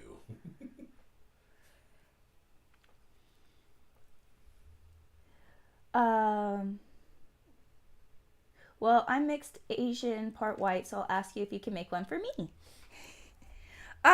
Yes, I will definitely do one, but these are all just, they have hats. Okay, and I'll definitely change their skin tones up, but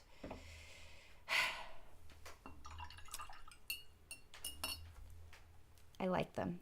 I definitely. We'll have to mix in. I have other skin tones. We have the golden bronze, the peachy color, the wax.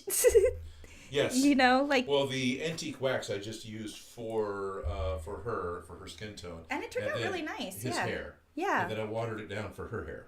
I like it. Those are very nice colors. I feel like that's a good soft brown. Good solid black I'll use for Mariah's hair. Yeah, no, I can definitely appreciate the need for skin tones. Working at Smosh, we did a lot of nudity, and so when we did nudity, we had to do nude undergarments and nude. Yeah. Because when they were blurring things, they were just blurring out the underwears. You know, like. Yeah, so you want it to be the same Kim's tone as everyone's, but you're not making the actors embarrassed because there's no need. Yeah, and. It used to be a lot harder than it is now. I definitely appreciate that it's a whole lot easier to find naturals and nudes in a variety of skin tones as opposed to ballet pink peach. Yes. And and I also definitely appreciate the Band-Aids, the multicultural Band-Aids, because we use those a lot too to hide, cover, and fix things. And when they're the right skin tones, it definitely helps. So... And also Band-Aids, just the adhesive portion of Band-Aids work really well as microphone tape. Just to hold like a lob directly to. That makes complete sense. Yeah. And it's not necessarily the best, but it works. No, but I'm picky when it comes to Band-Aids. I don't like the plastic ones. I like the cloth ones that are the right skin tone. Yeah. Not necessarily the right skin tone, but I like the variety of skin tones because I think they look pretty. But I also get the printed ones that are pretty because those are fun and colorful. But on set, I could see that, and would hold the microphone things, and it's like a comfortable skin tape, and it's in an easy size, and it's not double-sided like the top stick. And it's And it's also interesting working. What I was thinking, the difference between like a Smosh set where we're in a fantasy land, we're in a fantasy situation, so microphones are hidden. Versus what I do as a day job where everyone knows it's a video, it's an interview, so who cares if we see the mic? Yep. We try to keep it discreet. Don't just have it hanging down the front. But, so I can see it in your collar. Whatever. We know there's a camera here because we're recording it. We know we're on TV. That was something actually KBAE started as far as the idea. And that kind of stuck with me as, that's not important to hide under these situations. These circumstances. Yep. I definitely learned a lot about that. And not using very loud jewelry. Right. Right in that area. Yeah. Close to the microphone. Yeah. Yellow? Oh, I got some over here. Okay. I just was thinking out loud because I want this guy to be pink and yellow. Yeah, long hair, jewelry, those things are really hard on microphones. Yep. I almost painted my water. Yeah, been there. That's why I have the thing. And these ones are different cups. There's at least one time when I was at a burrito place, and I have my burrito, I got my hot sauce, and dump hot sauce in the burrito and take a bite. It's like just a habit, right? Mm-hmm. And I'm talking to friends, and I grab my beer, and I dump beer in my burrito.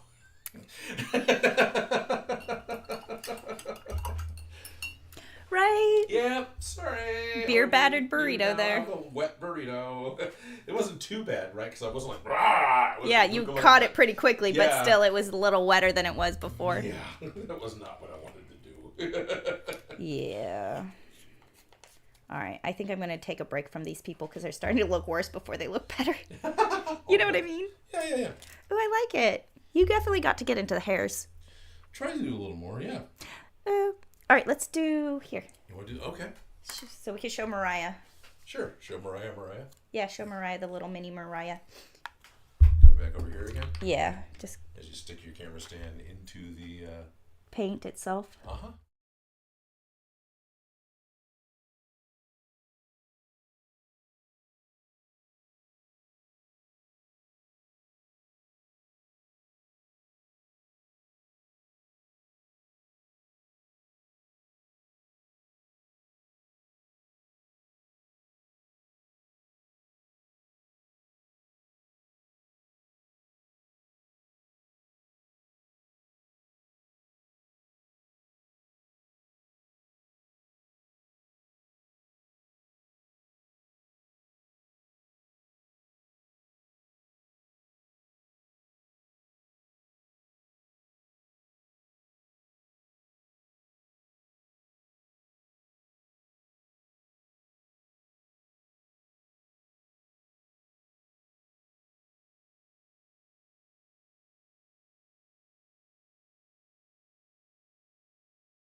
Have 10 peoples to help populate Fartland.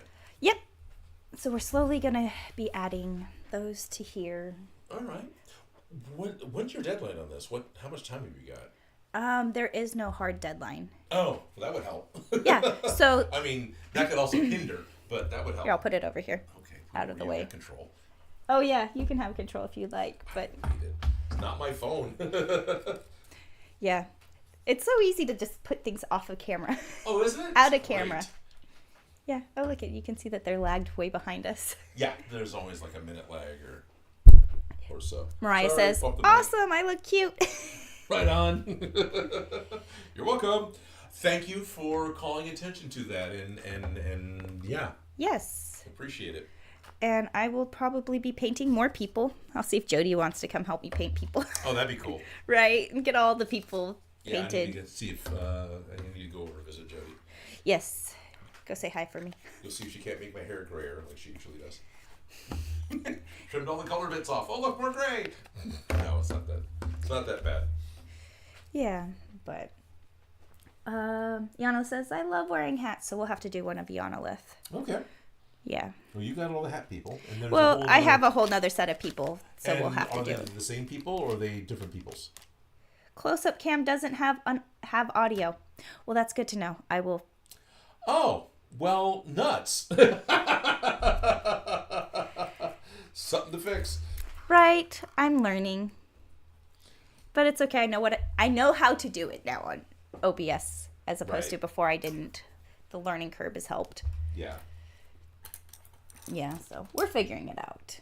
Don't worry, we're only live. We're only live, exactly. Well, I appreciate you helping show me some of the things to look out for with OBS, because I do believe there's more of that in my future. Not on my channel, but for my day job. And, yeah, got to keep that in mind that, I'm doing this thing. I got to make sure that... But you have a switcher board. And you have tangible things to do these digital things. For myself, for my streams. But when I do it for my day job, we'll probably be using more OBS. And so I actually need to work with it more. And I'm wondering, like, in some instances, how well it would be to take my laptop, potentially with OBS, and use it as an output to go into my tangible switcher as a media store, as a way of, Yeah, right. You're like, I finally got something that I figured out and is working. Right. And now, oh, hey, I can throw something else into the mix here. Which is okay, I don't mind that. But just realizing how well, that's something I've always wanted. Like, she has an opening video. I really can't do that because I don't have the additional hardware that Blackmagic Design makes specifically to run the video. I have to do it in a secondary way. And I don't have an easy secondary way currently set up. Yeah. Speaking of the intro video, I got the footage from that shoot. So I did a Notion shoot. That's where my intro, outro, and those waiting images came from. And I thought that the hard drive that held that shoot got corrupted. Right. And I was devastated. Yes.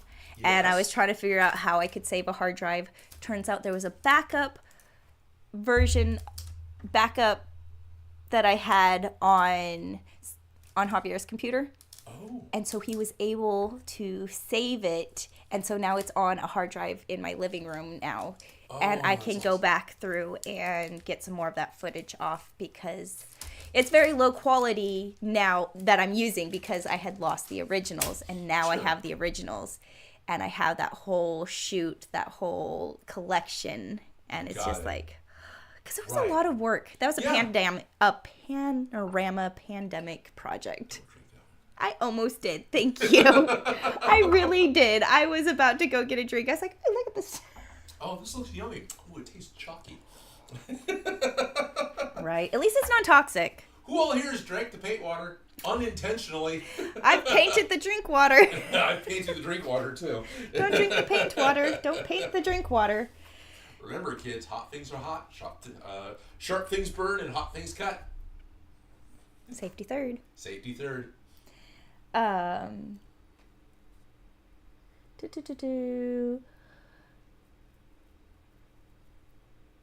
Scenes probably need to make sure all your scenes have audio next time. Yeah, I will. Yanela says, Felicia, we have a sulfur plant near where we live, and when we're out and about, the smell is, oh my word, LOL. I bet. Thank you, Felicia and Odin. I'll send you a recent picture of myself after I get back from the doctor's appointment. Oh, so we can make her a little figure for the in Fartland. Awesome. Right? Once you have Mariah planted in place on Fartland, you should get a picture of it. Oh, yeah. It's going to be a minute till we get there, but I feel like we'll slowly add more people. We'll know who they are. So because this became a small thing and it was a lot of fun to do, we've got a Mariah figure, we've got an Ayanolith figure. But if you want to have a figure of yourself planted secretly in Fartland, please donate now to Behind the Scenes Fashions. Just hit that donation button and let us know. There is no donation button. Well, dang it! That would be great. Never mind. Look at, like, if I actually made money off of this, that would be great, right? It's okay. Oh, these are little sponge bits. This one's sponge? Well, it looks like they took up pieces of little sponge. Oh, it does. It totally looks like little bits of yeah, sponge or other, yeah. Anyways. Because usually it's like lichen or lichen. Yeah, and I have a whole bunch of that right there. Okay. So I do have that, but these ones look like sponges. Well, some of these have the other. I think it's just light green because some of these Yeah. look like it's that same moss. All right. Right, but it's variety. Yeah, good. Foliage. Michael Snells, my job is useless to my hobby and vice versa. I get that. I'm trying not to live that life, but hey, stable income is a stable income. Stable income is a stable income. Sometimes it's really good to have a nice separation between day job and hobby. But the fact that I make videos for a day job and I make videos for a hobby, there's not enough of a separation there. And it sometimes makes it hard to do the YouTube videos and do, because this is what I do all day, and now I get to do it again. It's a different project, and I enjoy it at least, but... I get that. Yeah. But I wasn't really making anything a lot, and then I went and started making wedding dresses daily. Yeah. And all of a sudden, it didn't feel like a big job to make a wedding dress because I was I was making one every day, so I was making a whole dress from start to finish every 8 hours. It was a finished dress kind of a thing. 8 to 16 hours per dress, depending on the crazy. Yeah. But in a week, I'd finish 4 to 5 dresses, depending on how crazy they were. And when I started doing that, I found myself making things for me and for fun again. Oh, that's good. And because definitely there was a while there that I wasn't making things and I wasn't being creative, but being forced to do it definitely got me to do more of the crazy things. And also working at Smosh and then working with Gonzo, all these weird projects like I need you to cover Ian in peanut butter.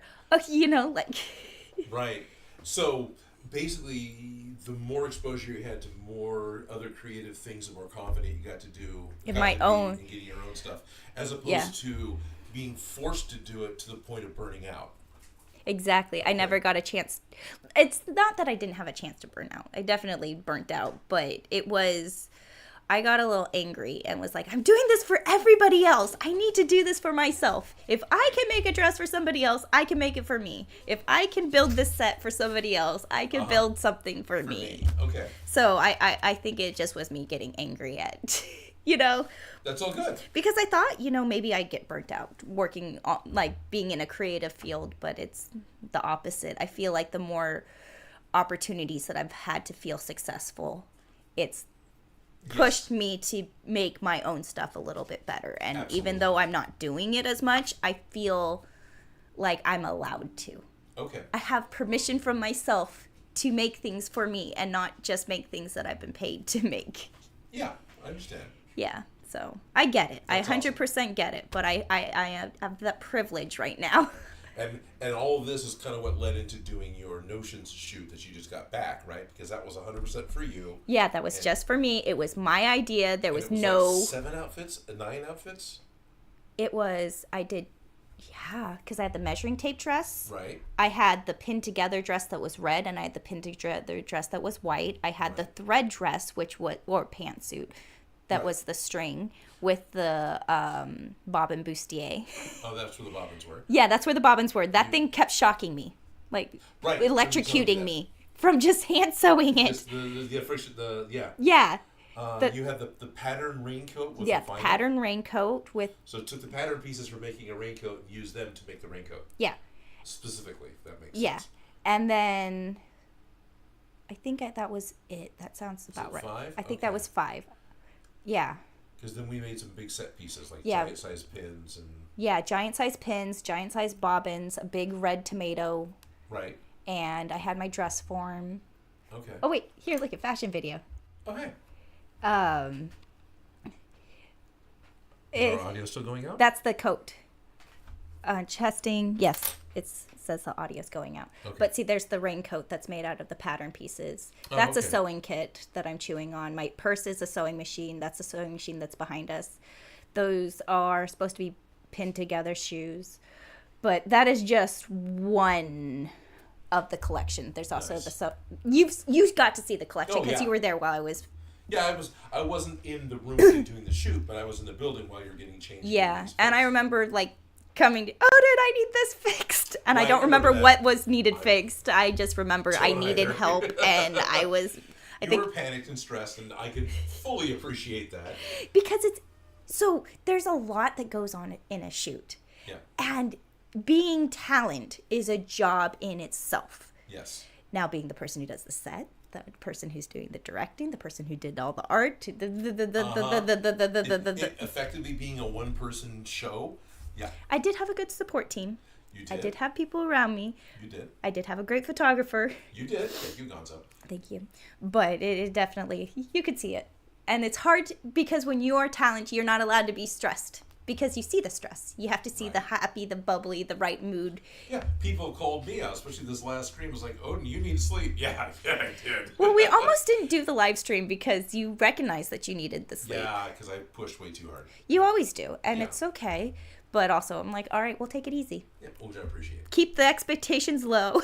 Yeah. We don't have to make a lot of progress today, but at least we'll keep moving. But yeah, though, like when you're talent, people can, like, if you're drained, people can tell that you're drained. Yeah.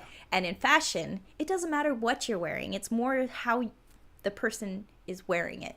Derelict. Okay. Derelict. Just think of that. It is never about the clothes. It is about you. Okay. It always is about you. It's not about what you're wearing. Oh, this outfit's ugly. No, the outfit, it could be the ugliest thing in the world, but are you going to rock it?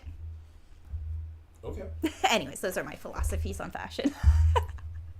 So, it's important to be in a good mood, but when you're the person that everything's riding on, you have to... Right. And there was a comment, like, after lunch. It's like, oh, you seem so much more relaxed. Like, the shoot looks much better. I'm like, I know, because now things are in the downhill, and it's like, I'm not being stressed. Not being stressed. We've started. We've gotten a couple done. It's like, okay. Yeah, I get that. Yeah, and then I was also in pants, because we started out with the most crazy outfits. Right. And then we worked to more of the tame ones, and it's easier to feel more tame when you're in anyways. Okay. But fun problems. Yeah.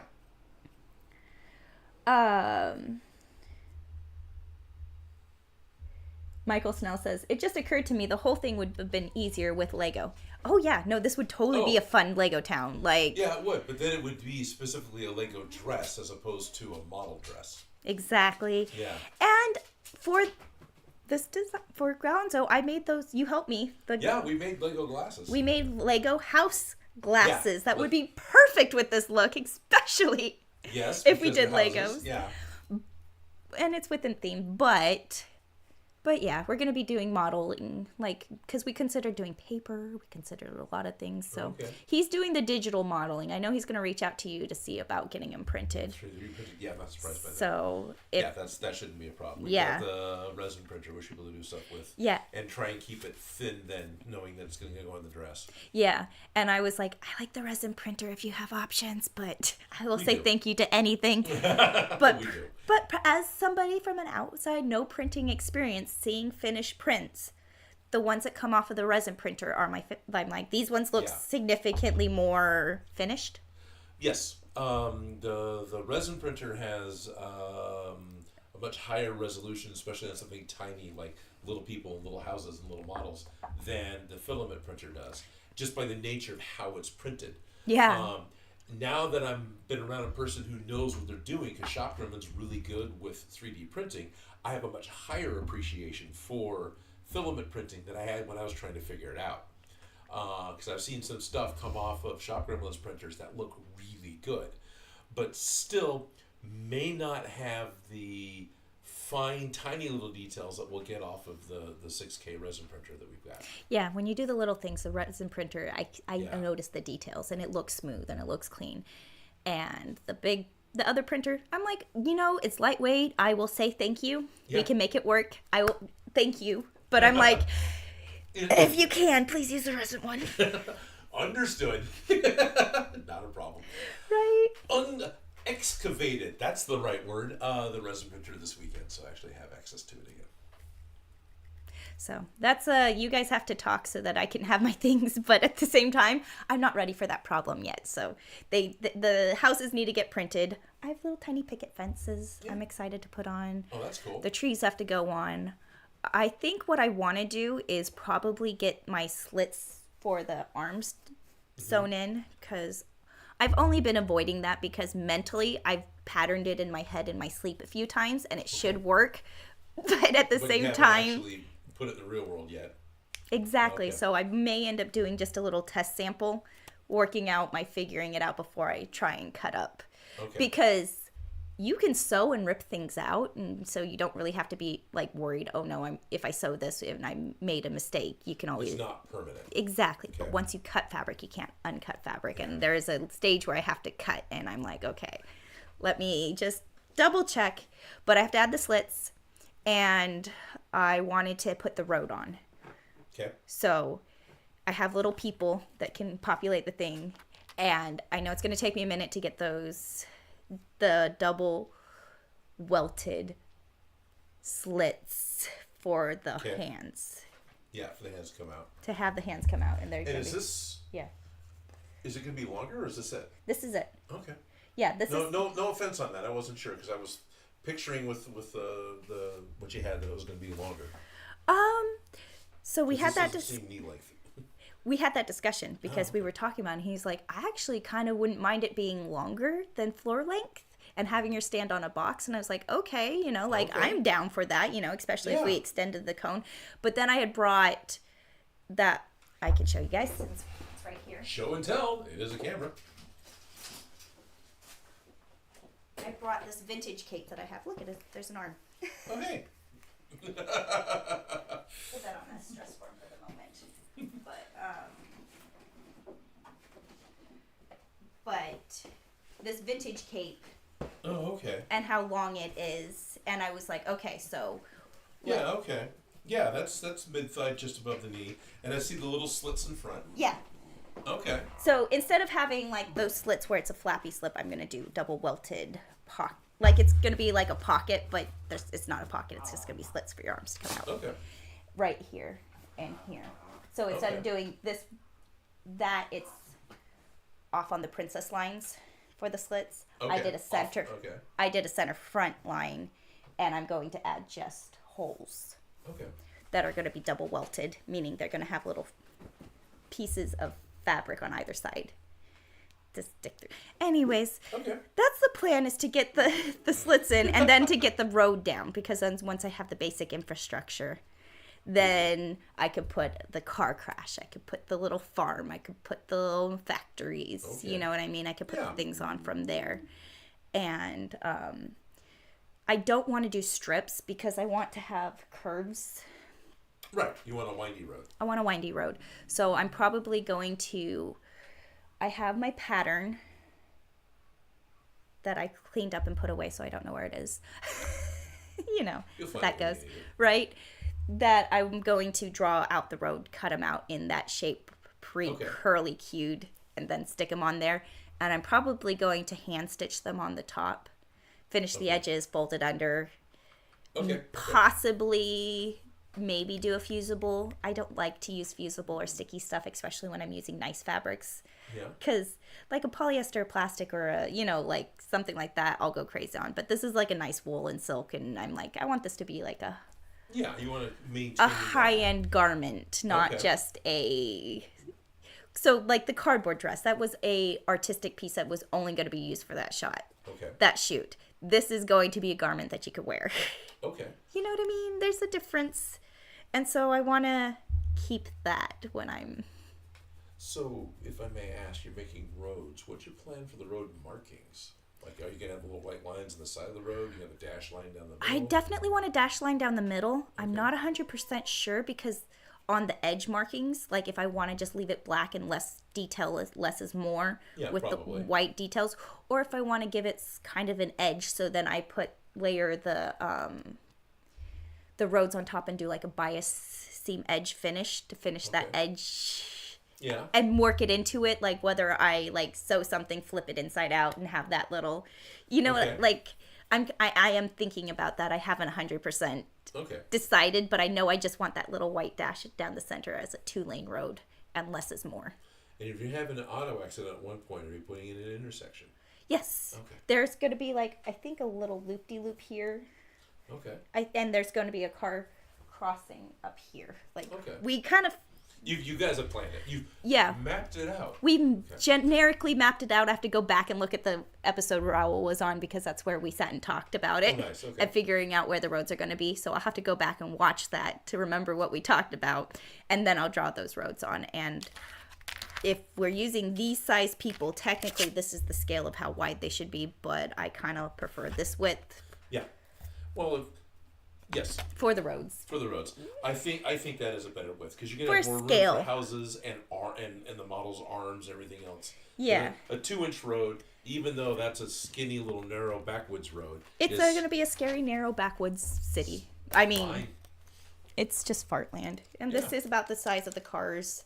Yeah. So that could totally fit one with this way and this one this way. Yeah. And it's probably why they got in a car accident in the first place. Right. Because you start to bring the giant American car to the little European roads, and Canyonero. Anyway. Yeah, so the bigger cars will be on the bottom, but the smaller cars, like this, will still technically fit on the road. Yeah, I'll be fine. Yeah, so I think I'm definitely going to go with a 2-inch road, and I feel like it helps having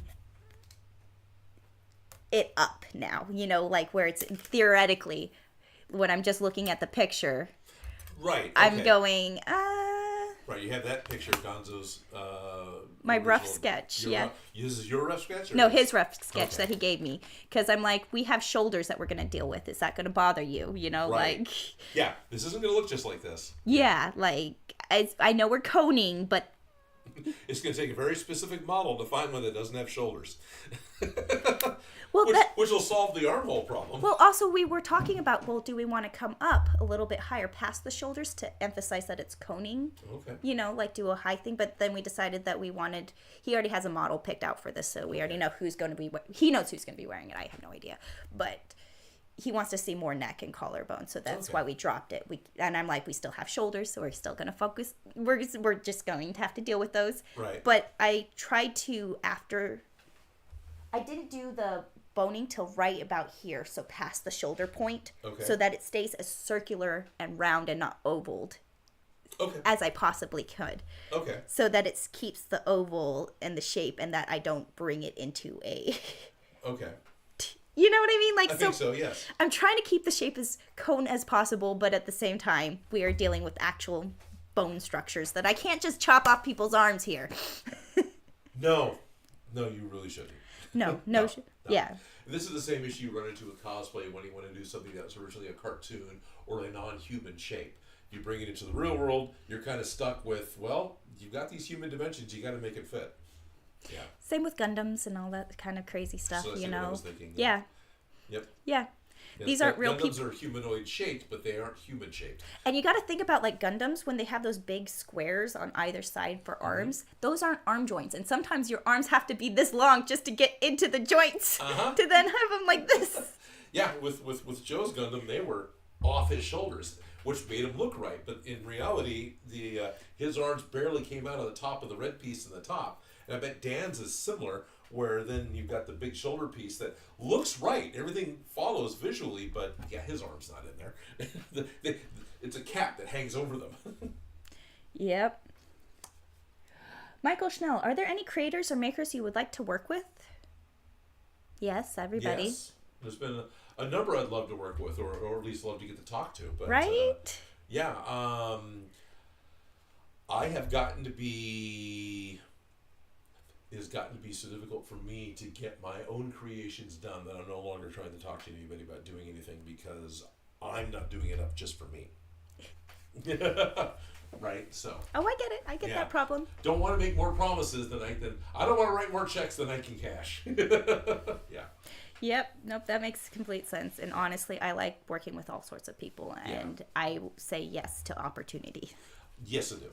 And so I got to work on a really cool project. I have no idea who the director or who the people I was working with technically are. Right. This is the most the recent big one? Names. Yeah. Well, not the most recent one, but that project that was. That project. Yeah. That project where you. I'm not allowed to talk. On a random Friday. It's like, how do I blow up a bank? It's like, this is a set thing, right? Yeah.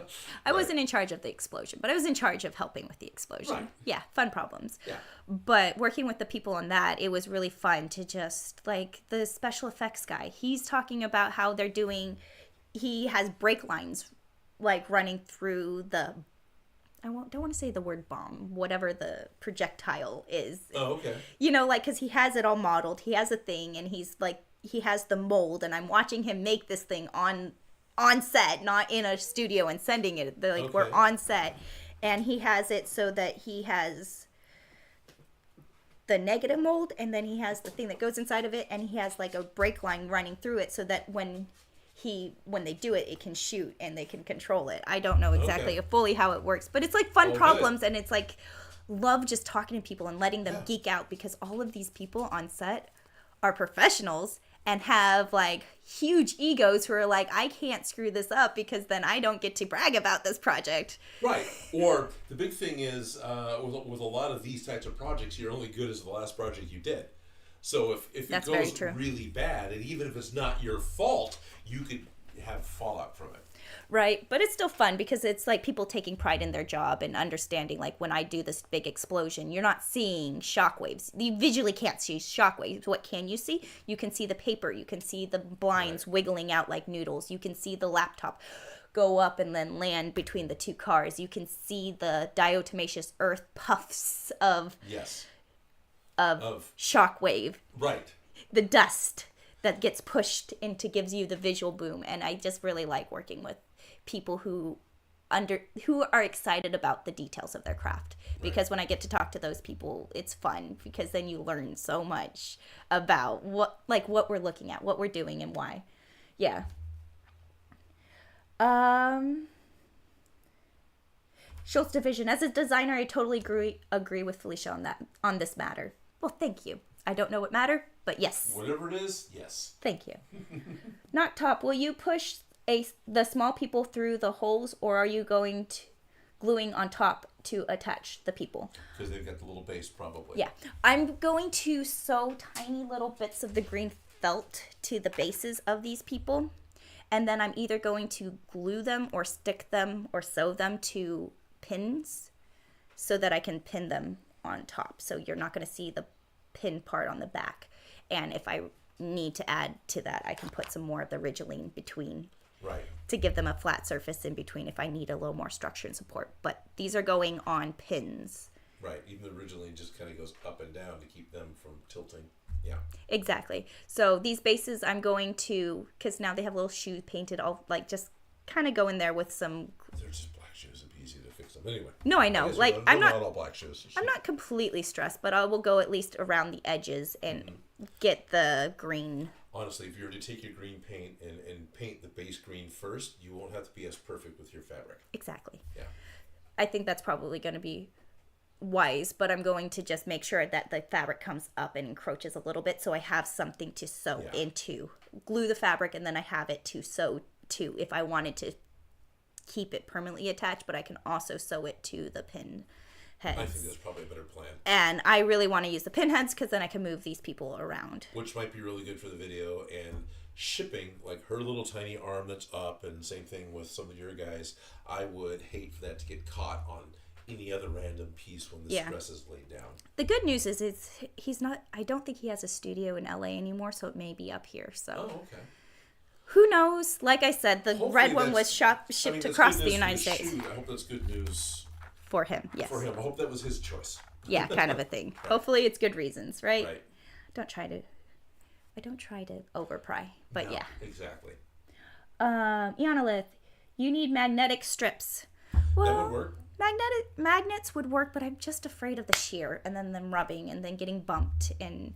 It would be something that you'd have to police on the shoot, but it is only a shoot, so it's not the same as going to a con where you're going to be bumping into people. I know, but like I want magnets to be better than they are. And every time I've used magnets, I've been disappointed. And I have used something besides the magnets to keep it in place for reels. Fair enough. Like, even the Wonder Woman costume, I never use the magnets. I use the clips that we just kind of stuck on there to be a secondary. Right. No, those are what actually hold it on. It's not the magnets. The magnets don't work. Okay. They just shear off, and then you have And it's gone. And it's gone.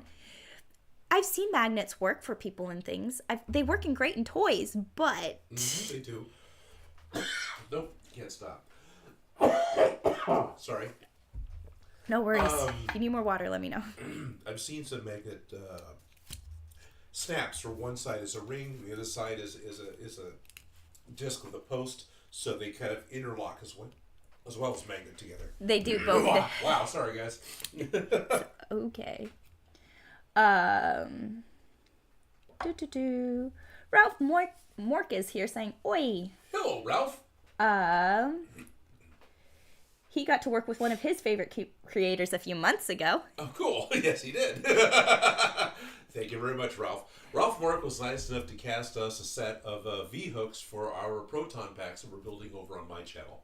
And hopefully, before the death of the universe, we will be able to get those put together and actually have the V-hooks on the pack because Ralph got them done. So we actually have aluminum V-hooks. Yeah. So oh my gosh, we're so close to being finished, but yet we are dragging our feet because there's like 1 or 2 steps. It's the electronics.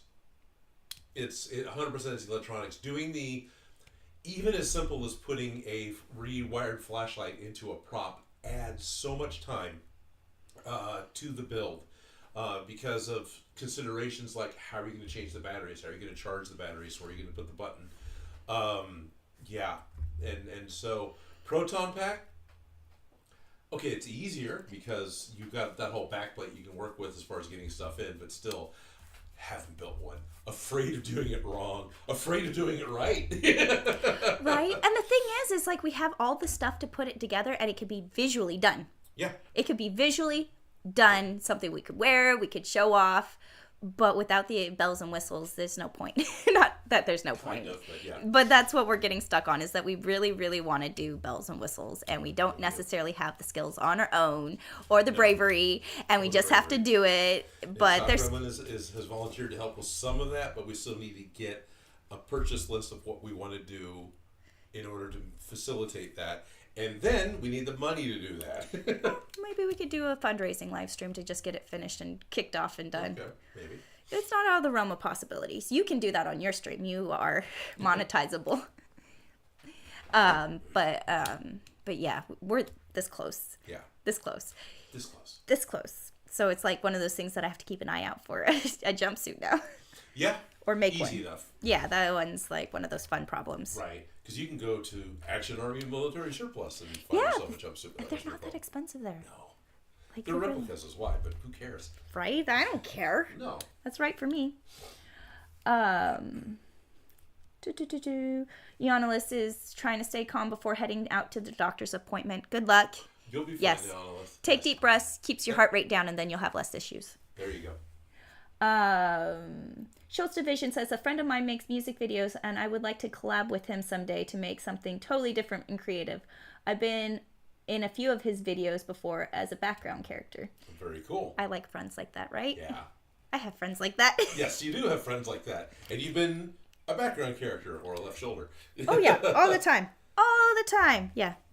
Like Taylor Parks, my legs are the legs that are in the garden that grow. Oh, okay. Those are my feet. Cool. Right. All the different colors.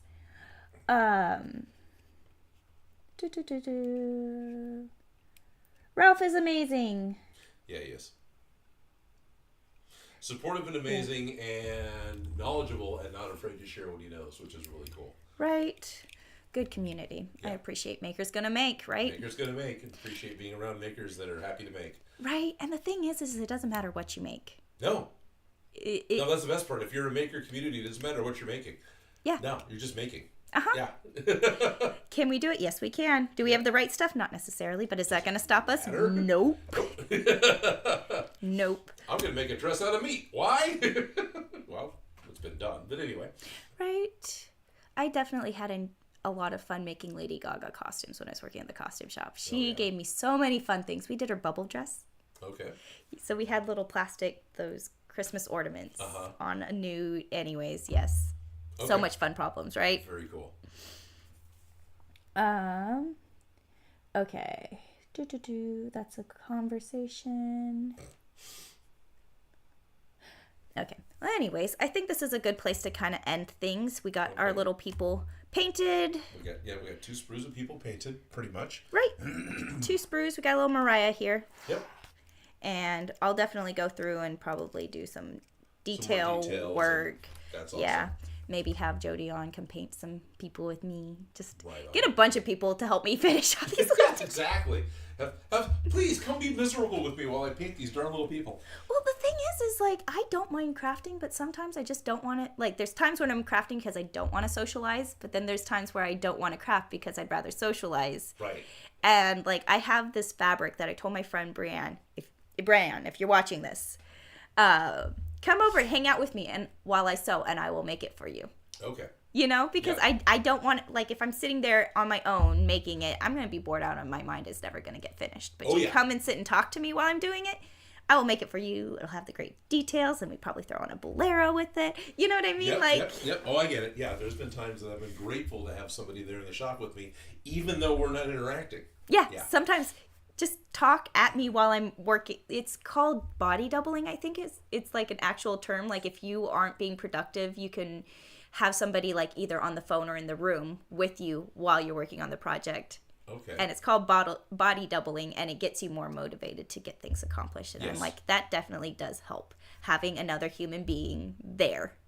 Yes. So just having another human being here, a Helps. little tedious task, which is not a bad task. It's not a boring task, and it's No, something I could do in I front of the used to do TV. this for fun. Right? I was painting more miniatures. They were only twice that size. Right? Yeah. Yeah, no, it's a fun little thing to do, but it's definitely way more fun when you're with people versus doing it all on your own. Hey guys, let me. So I don't know what Felicia's going to be doing next week. Hopefully she'll have someone here to give her hand with painting more figures or maybe cutting out the roads. But if you want to see more progress on this particular project, it'll be next Tuesday is your Yep. next one? Next Tuesday, I'm trying to go live every Tuesday. Doesn't always work out, but Tuesdays. Come join me on this live stream. And then not this next Sunday, but the following Sunday, are we going to be doing... Right, not this Sunday because I'll be at Stockton Stockton Con. Con, but so a week from Sunday, yeah, probably be doing a live stream again. Okay. And we're trying to figure out what we're doing next to the Proton Pack. At this point, it sounds like we're making yet another wire strip. Because over on my channel, we've been making the military surplus wire strips that go in the Proton Packs. It's like this 2-inch wide rainbow colored bit of wire that gets twisted up. We've made 2 so far, one with flex tape, one with this RV boat tape.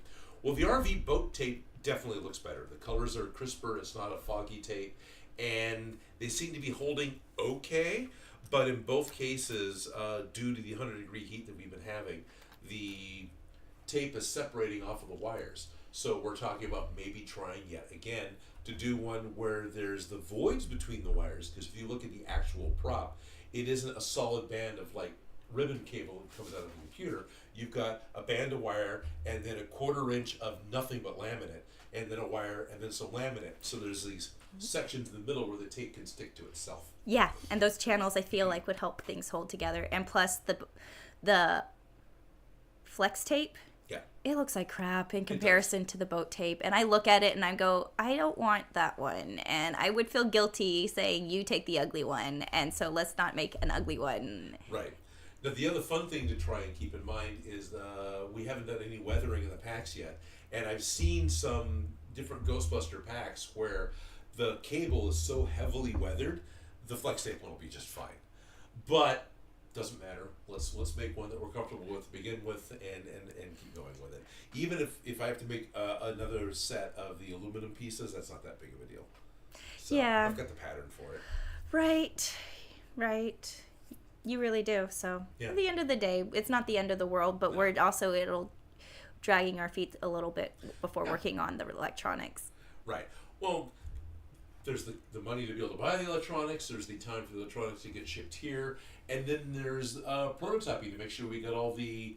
because we're going to have some sort of microprocessor that's going to need to know what to do when this button gets pressed to make sure that light goes off or that vibrating motor vibrates. And all of that is something that may not happen on camera. As much as we want to have as much stuff as we can have happen on camera as possible, there's a certain amount of trying to figure that out that may require more focus than I would have in a live stream. Right. Yeah. And that's the hard part, is that we've done every part of it live. We say we're not going to, but we've done every. Every part of it's been any part live. we've actually worked on, it's been worked on live there. So we're not like skipping things, but we are definitely avoiding. We're definitely avoiding. We were avoiding a few things before. We got past that. Just found the Alice Pack frames that they've got. Apparently they're the LC2 frames or LC1, whatever, doesn't matter. We got the frames. Great. Moving on. Yeah. Apparently we need to dye the shoulder straps black. Okay, that's doable. Yeah, that's easy enough. That's a fun project. Yeah. Oh, is it synthetic or They're is synthetics. it? They're synthetics, so we'll need a synthetic dye. Yeah. That's not the easiest, but it's not impossible. And I also, end of the day, spray paint would work. It would. If we can dye them, I'd rather. Right? Because I'd rather the dye, but if dye's not going to take, I will paint it. Fair enough. Right? Just Yeah. Recently been pretty happy with